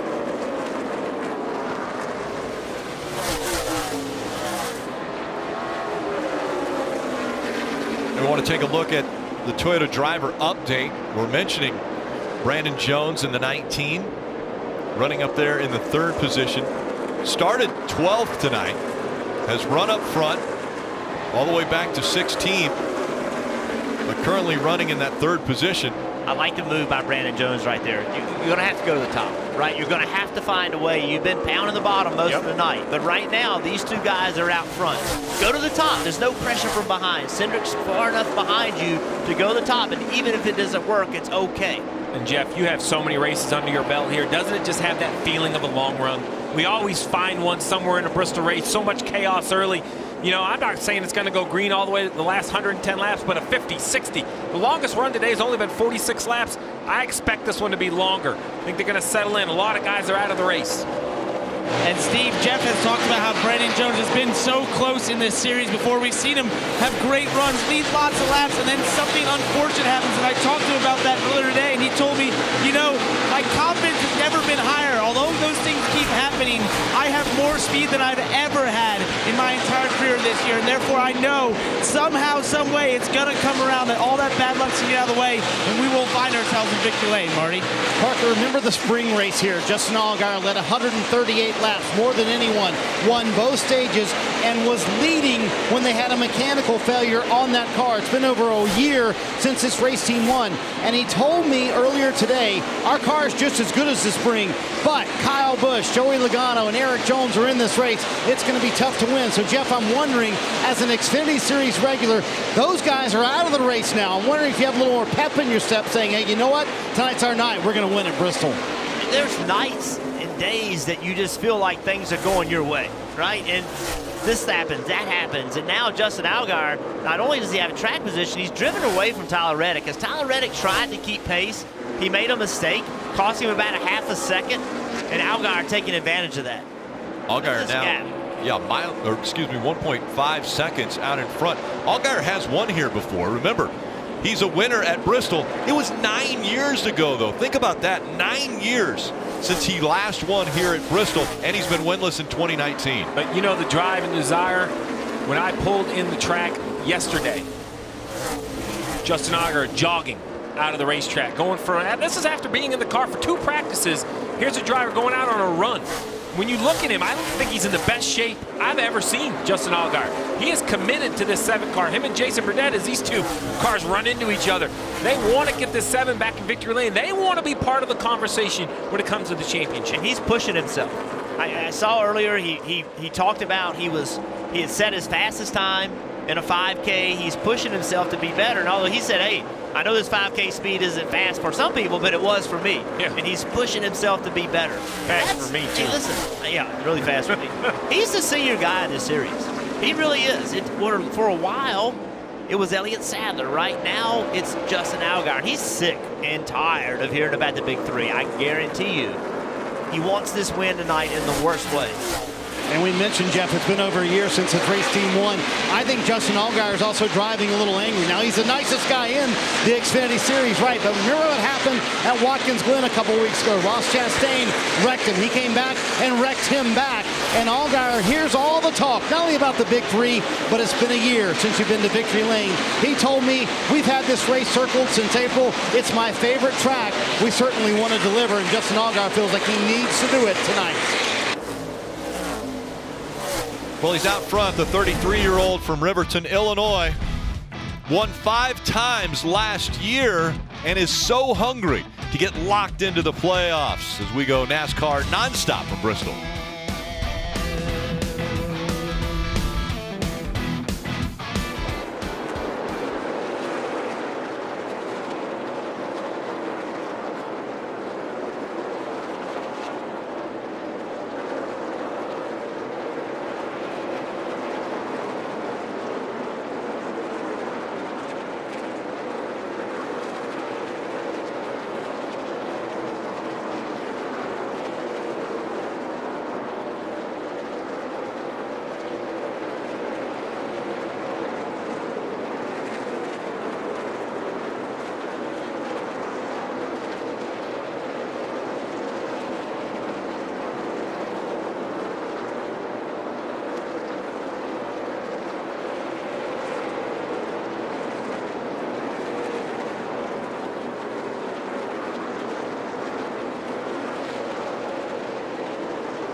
Just 89 laps to go in the Food City 300. It's still Justin Allgaier. He's led 54 laps tonight. But now, once again, Tyler Reddick, cue the Jaws music, he is closing the gap once again.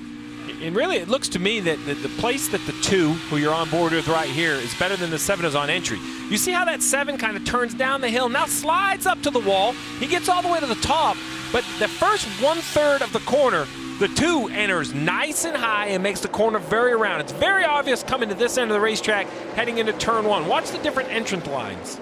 Yeah, see right there, it's maybe a half a car width. And why doesn't Justin Allgaier do that? Because if the 2 of Reddick gets another 8 inches too high, he's in the wall. Right. And Allgaier's just not that guy. He's not going to take that chance right now, and we know Reddick is willing to take that chance. About 3 car lengths separate 1 and 2 now. 0.3 of a second. And a ton of lap traffic. Look what's ahead. And right now, if you're Reddick, that's what you're looking at, right? You're paying attention to what's ahead of you. That's going to be an opportunity at some point. You could take the lead in lap traffic. Although before it happens, I'm going to go advantage Allgaier just from experience. I think they're both very good, but Allgaier, you mentioned, he's done this a long time. He's raced at Bristol with success. You see he gets really high up, but pretty good exit speed. This 2 car right here, first, look how good it rolls into the top, and that helps the middle of the corner. His angle of attack is just better. Now you mentioned it.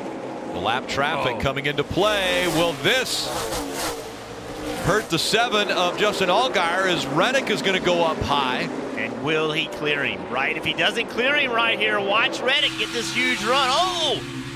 He lifted. Order, clear, clear. That can be so frustrating. Shane Lee does a nice job of letting him go, but almost too late. Like, you're already there on corner exit. Let me go a little earlier. The gap came all the way down to about a car length, and now it's stretched back out to 4 car lengths. And the laps wind down. 80 to go. 7, it looks like he's almost getting tight off the corner. Like the right front just doesn't want to lead, you know, like right there. I think it looks free with the back because he's getting that wheel in it. Caution. And the caution comes out. Oh, spinning on the back stretch. Michael Annette in the 1. Hit the left rear. With the exception of Gregson and Allgaier, Junior Motorsports has had a little bit of a difficult night here. There you go. You just said what could happen if the 2 got too high. Michael Annette a little high on entry, and he just spins out. Michael doing such a nice job this year. But that's the danger, right? We just talked. I mean, like, you want to push that edge and enter higher and higher, and then if you push it too much in any bobble at all, there's no saving it. Oh, big decision here. Do you come? Do you stay out? The 7 of Allgaier stays on the racetrack. The 2 comes to pit road for fresh tires. How big will those pay? Marty. And that was a late call by Jason Burdett for Justin Allgaier to stay out on the racetrack. Tyler Reddick, though, coming down pit road. His car very good there on the long runs. You saw that. Going to be 4 fresh tires. And remember, they've driven through the field twice tonight, from 39th to 2nd, or 38th to 2nd, and then all the way from 24th to the lead. So we'll see if he can do it one more time, Dave. From the back of the line for a speeding penalty last time, you see the 22 of Syndrich coming down. That was not him. The 98 of Chase Briscoe, that's what happened to him. So he'll come down pit road now for 4 fresh tires, Sunoco fuel, and the tiniest adjustment to help it. Kelly? All right, you saw the 51 of Jeremy Clemens, and now it's the 22 of Austin Syndrich. It was also a late call to bring him to pit road from the 4th position, but it's going to be the last set of 4 Goodyear tires for Austin Syndrich. Tough decision for Justin Allgaier's crew chief Jason Burdett, but we're going to see how many cars stayed on the racetrack. We'll know if that was a good decision or not. The spin for the 1 brought out the 7th caution of the night from Bristol.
Welcome back to Xfinity Series Racing here at Bristol. I'm on top of the Mobil 1 Peacock Pit Box. You know, the year was 2010 when Justin Allgaier won a race here at Bristol for the first time. Doesn't seem like that long ago.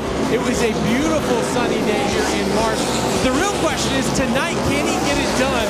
Especially with the emotional week that it's been, guys. He knows his boss and friend Dale Earnhardt Jr. at home recovering. What a special thing it would be to get that win for that team tonight. Yeah, a lot of smiles on Justin Allgaier's face. That win again back in 2010. Now he's out front. The only problem is there are only 4 cars that stayed out, and so that means not a lot of cushion between the 7 who's leading this race and fresh tires that are only about a row behind him. Yeah, with Justin Allgaier, Ryan Sieg, Greg Gaulding, John Hunter Nemechek all stayed on the racetrack. That's your top 4. Reddick and Brandon Jones, the first 2 cars off pit road, are going to be coming in a hurry. But remember, there's only 11 cars in the lead lap. We'll have to see if another caution waves and how long it is until it happens. Who can get the best start, Brandon Jones or Reddick? And a little spin of the tires there for Ryan Sieg. Justin Allgaier, a great restart, shoots out there, and now here comes Tyler Reddick in the 2. This is going to be his concern, though, as those old tires run the bottom. Tyler Reddick rips the top and easily drives into 3rd position. Brandon Jones got stuck on the bottom, although he won the race off pit road, just started in the wrong line. Will there be a time when these tires can equal out, or will Justin Allgaier just be blood in the water for that 2 of Tyler Reddick? No, as we see right here, 3 wide, they get stacked up. John Hunter Nemechek, Greg Gaulding in the middle, Austin Syndrich up top. You know, tires at Bristol have not been huge. We have seen old tires win a lot of races. 71 laps to go, though. Justin Allgaier is really going to have to take care of those tires. Chase Briscoe in the 98, diving to the bottom of the racetrack, trying to get by Austin Syndrich. I think it's the opposite, Rick. I actually think the tires for Reddick are going to show up late when they start lapping cars. His car might be able to run the bottom a little bit better. I think Allgaier is pretty quick by himself up top in clean air. Yeah, really, Reddick right now is not running much faster, really any faster than he was running before the caution came out. Marty. Justin Allgaier's crew chief, Jason Burdett, trying to do his best to be a crew chief and a cheerleader here. He said, hey, that's everyone else's last set of tires. We still have a set sitting here. So, Steve, if they get another caution, that's Burdett's rationalization. They'll be able to bolt those tires on while everyone else has the tires they have on now for the rest of the race. The problem is, look, you see Tyler Reddick not making great, gains quickly. I wouldn't come put those tires on. I think that was the only shot. I think if the caution comes out in 15 or 20 laps, you're going to give up all your track position. It's going to be a very hard decision. We'll see if it pays off. I talked to Jason Burdett after Iowa. He got caught there on the wrong side of the tire strategy. He said, we just got unlucky with the yellows. Steve, only 11 cars on the lead lap. Does that come into play with the guys that just came to pit road? They knew that they weren't going to start any further back than at least 11. That was it. It was just so few cars. The hardest part for anybody is to be the leader on these cautions, because it's really easy to say, hey, just do what he doesn't. That's usually the best strategy. So right now, though, we can talk all the strategy we want. The simple fact is 0.6 of a second for Justin Allgaier, and he just ran the fastest lap of anybody on the racetrack. So that tells me we can talk tires and strategy. You know what fixes all that? Good race cars. Stage points earned tonight. Allgaier getting 17. Brandon Jones 15 stage points. You see Allgaier, Ryan Sieg, Tyler Reddick, Noah Gragson, Brandon Jones, the top 5. How about Sieg? How about this team? They've really run well. Smaller team, a little less funding than some others. Shane Wilson came over to do the crew chiefing job.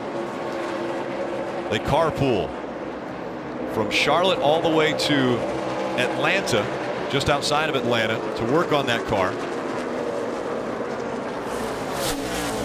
4-hour drive.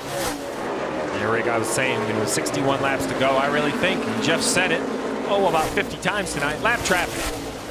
Lap traffic in yellows, of course, but Justin Allgaier, as you look ahead, he's built a nice lead, a little over 1.25 seconds. That's going to be hard to run down, evened up. But it just takes one bad lap car and it can be erased. Well, the other thing he needs is this battle. Yeah. Battle behind Allgaier with Sieg and Reddick. He needs Sieg to put up a fight, right? Sieg's running very well, but if he can just hold Reddick off. Burnett, he's cheering on the 39 right now. Yes. Don't let him by. Race him. So what we saw earlier, Tyler Reddick push a little hard, spin the car out. Here you are with 58 laps to go. He's thinking about that. He knows he needs to get by the 39, but he's playing that balance, right? How hard can he push? And how do you make this fast? That's the hard part, right? I mean, you're going to see what you're eventually going to see Tyler Reddick do is run out of patience a little bit, and he's going to try to slide him. If he can ever get enough momentum, he's going to drive underneath him on corner entry and just try to slide up in front of him. But Sieg doing a really good job. I feel like we're watching the countdown clock to that slide job. No. He's taking his time as far as Tyler Reddick working to get by him. Now he gets a little bit of a run here. Look to the inside, then tucks back up behind him. Watch how fast, how much faster he is in the middle of the corner. I like that he can turn a lane lower. If he can ever turn the lane and just stay at his bumper, oh, he's going to go to the bottom, give it a try. I don't think that's going to work. I think Tyler Reddick's going to carry the speed off the top. 55 laps to go. This is the battle for second. Reddick with fresher tires in the 2, trying to get by the 39 of Ryan Sieg. Behind him, Brandon Jones has cleared Noah Gregson, so Brandon is running these 2 down.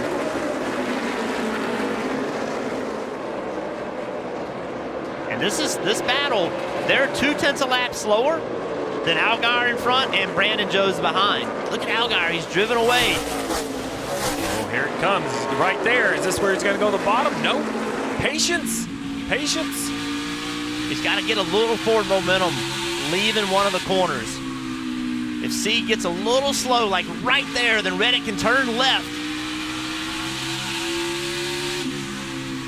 Pretty impressive. That's Ryan Sieg right now holding off the defending series champion Tyler Reddick, but for how long? Here he comes. Reddick to the inside. Can he clear him? On corner exit, he does. So now Tyler Reddick has moved up to second. The patience paid off. Great move by Tyler Reddick. There's still 51 laps to go in the race. More than enough time to erase that 2-second deficit. But rather than running the bottom, just running the bottom and trying to roll the middle quicker, he beat him on corner exit. He got that momentum on corner exit and then was able to complete the pass on corner entry. Smart driving. It was earlier where crew chief Randall Burnett made the comment, all right, for future reference, that would be a good time to maybe take it a little easier. He had the accident early in the race. Now, Tyler Reddick up to second as we go NASCAR nonstop.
And the next stop for the NASCAR Xfinity Series will be Elkhart Lake, Wisconsin, and Road America. That coverage next Saturday on NBCSN at 3 p.m. Eastern. Very slow on the track. Ryan Sieg in the 39 got into the wall and now has made his way to pit road. No caution has come out. Let's look and see what happened.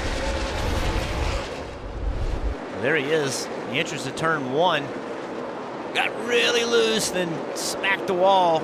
Looks like it knocked the track bar maybe out of it, then a left rear tire. It's moving around. It hits it again there. And then it really starts to move around in smoke. And as this has happened,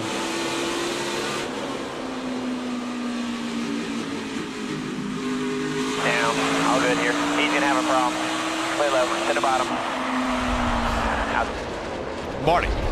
Rick, what a shame for this race team. We showed him running second a moment ago. That was legit. It wasn't some tire strategy. They've been in the top 10 for much of this race, but you saw the contact with the wall.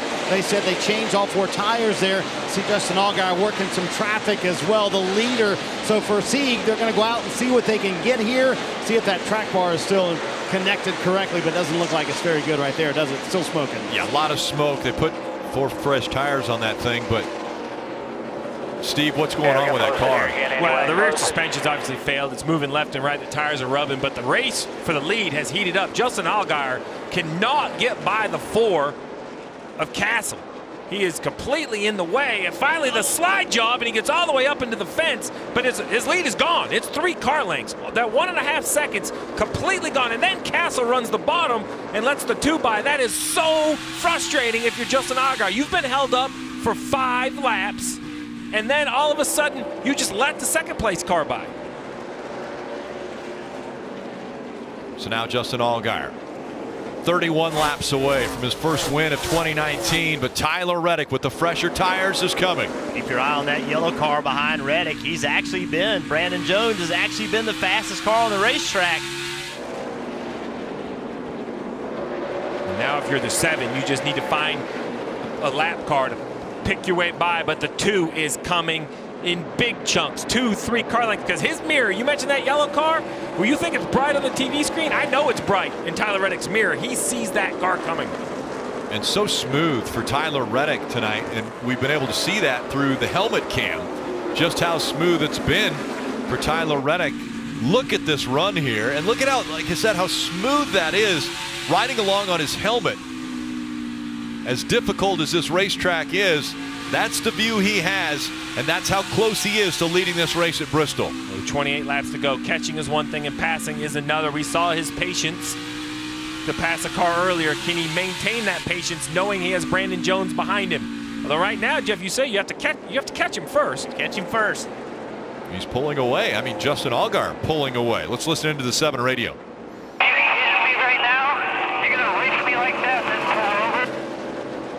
Yep, that's how I saw it. I have to agree with him completely.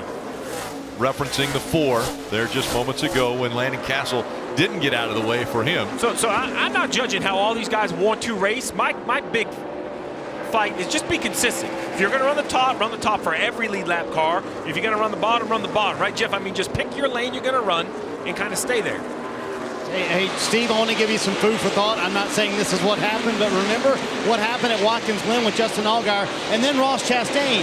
He was driving the 4 car. Justin took that car out intentionally, told everybody he did it after the race. Well, the 4 team has Landon Castle in that car today. I'm sure the team's not willing to cut him any breaks, but clearly they raced the 7 very hard and let the 2 go. It's a great point, Marty. Great point. I didn't connect the dots because of the different drivers, but the people that had to repair and the crew members that had to repair that car, they remember. 0.8 of a second. Now 0.7 of a second separating the top 2. See Landon Castle, he's currently running in the 12th position. He's 2 laps down now. 9, very slow on the backstretch. It looks like he has an issue with the right front corner. He is going to stop up on the racetrack right in front of Reddick. Oh man, that was close. He wants to keep rolling for his. He's going to get to pit road. Yeah, you see, he got in the wall. Yeah, some sort of issue, maybe the right front down, but like you mentioned, the lettering's missing, so the 9 comes to pit road, and that means the battle for the lead will stay under green on the racetrack. No, the caution's out. Caution has come out.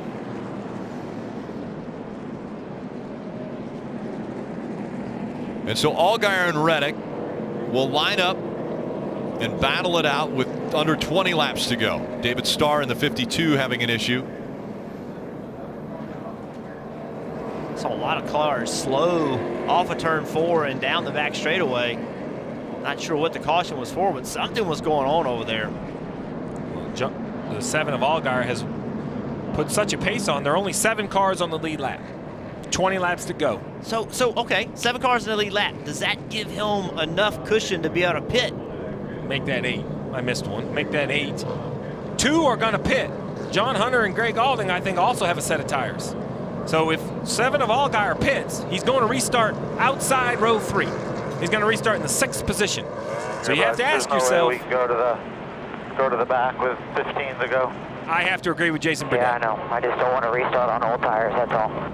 I love the conversation. Debate's still going on, Steve. I'll tell you that. Justin kind of says, hey, I want the fresh tires. So what do you do if you're the driver that says, let's pit, and you're saying as a crew chief, let's stay out?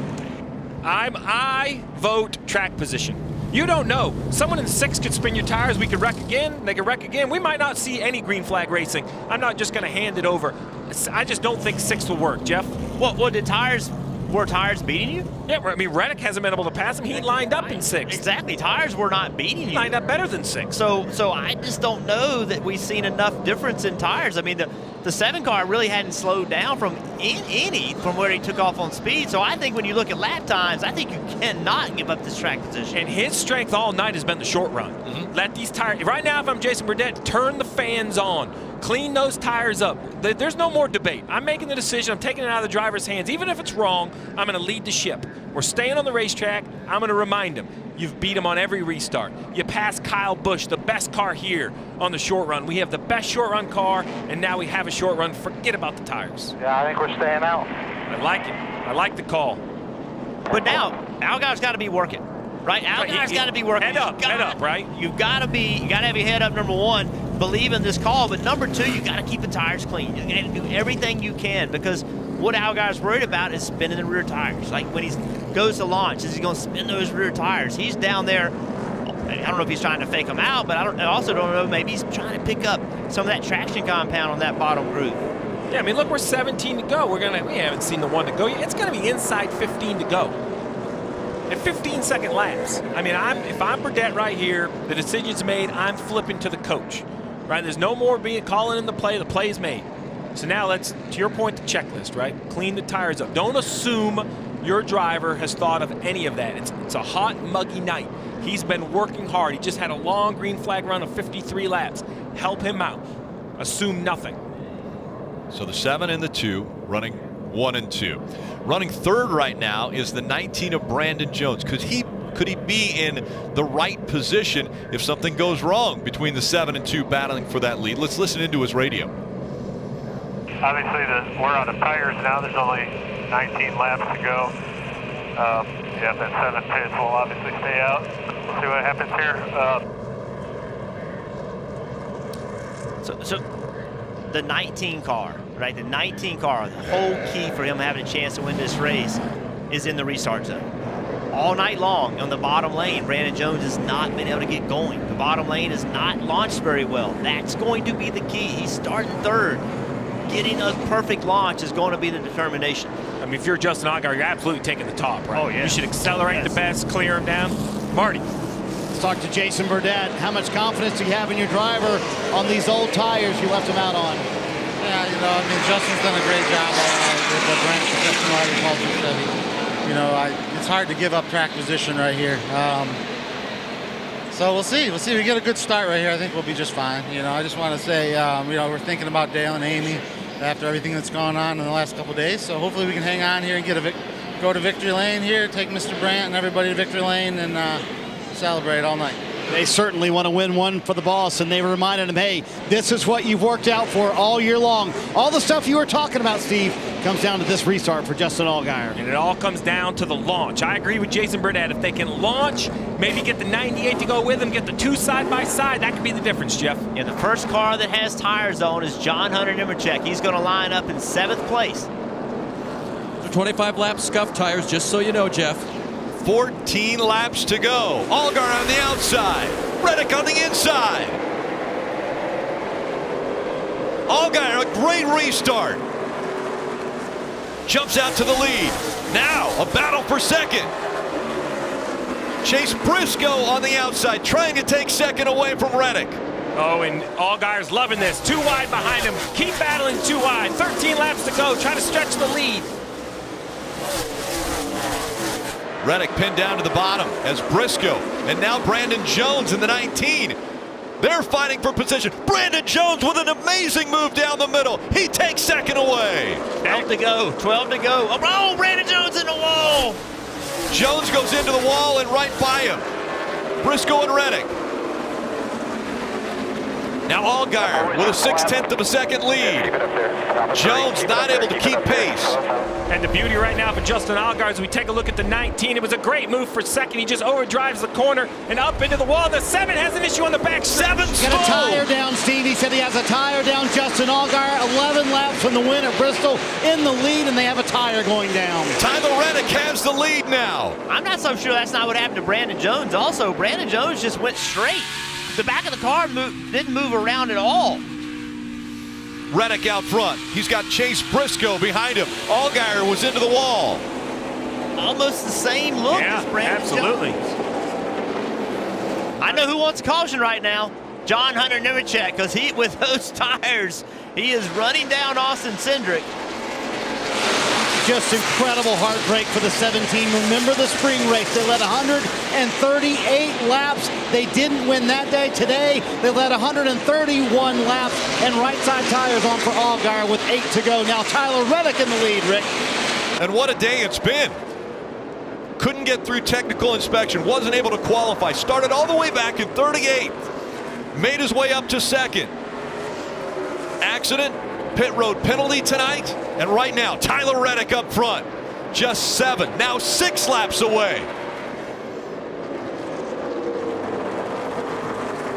Reddick, Briscoe, Jeremy Clements up in 3rd, Austin Syndrich is 4th, John Hunter Nemechek 5th. That's Jeremy Clements running 3rd. Oh, those guys do such a good job. That team and Sieg's team every week. Yeah, unbelievable. Reddick first, Briscoe second, Clements, Syndrich, John Hunter, and Greg Gaulding running 6th. Only 6 cars now on the lead lap after a couple fall out because of the issues they had. This most recent restart, and we see now this battle between the 22 and 23. Austin Syndrich fighting back on the outside. Under 3 laps to go. Tyler Reddick coming into this race, a best of 2nd. That was earlier this year. There's Mom watching on the left. Marty. Mom Jerry, remember we talked about her blood pressure earlier in the race? Could the worst to first happen? 2 laps to go. I think the blood pressure's higher than it's been all night, Rick. Yeah, but wishing for a great outcome here. Tyler Reddick sneaking up and winning the championship a year ago. 3 wins already in 2019. 1 lap to go from Bristol. He has fought. He has fallen back. And now he's battled all the way up to the front. Tyler Reddick is going to win at Bristol. Hell yeah. That's crazy. Well, I guess I need to lift you off the Randall. Hell of a job, guys. Hell of a job. Awesome, Tyler. Great job, man. Good night. I told you we was winning this thing. For one of you. Hell of a job tonight. Good job, Tyler. Richard Childress, we just heard him come on the radio. Tame the Beast. Like I've seen all year right there. Great job, boys. Everybody, man.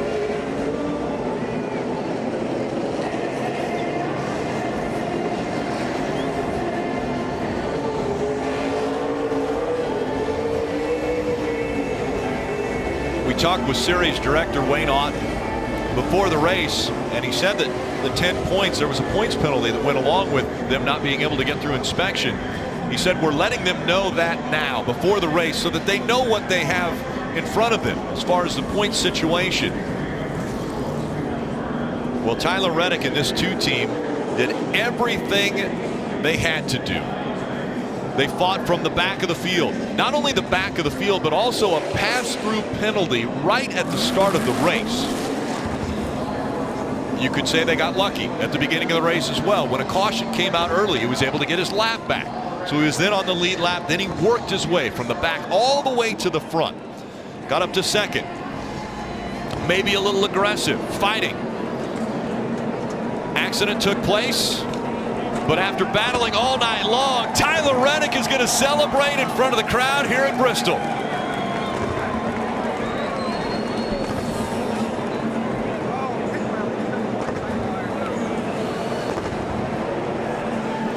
Tyler Reddick climbs from the car, an unbelievable feat tonight, from the back to the front to the back to the front.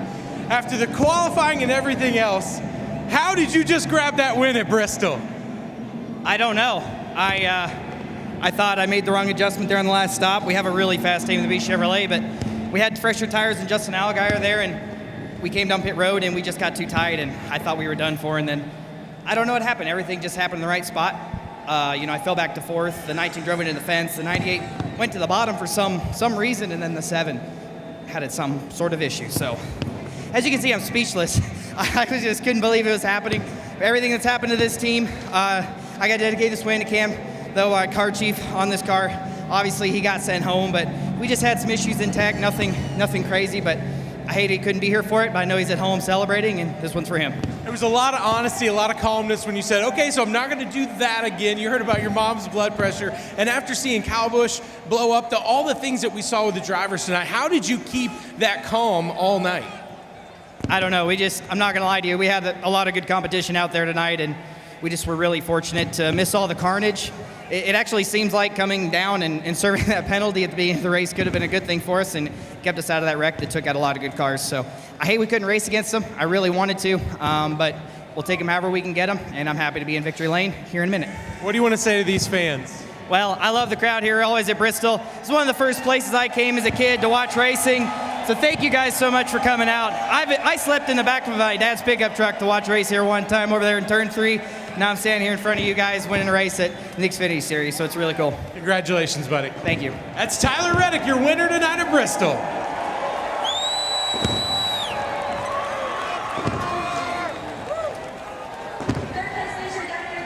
'23-year-old from Corning, California, the defending Xfinity Series champion, battles with the Cup regulars, battles with the Xfinity Series regulars, and he ends up winning the battle.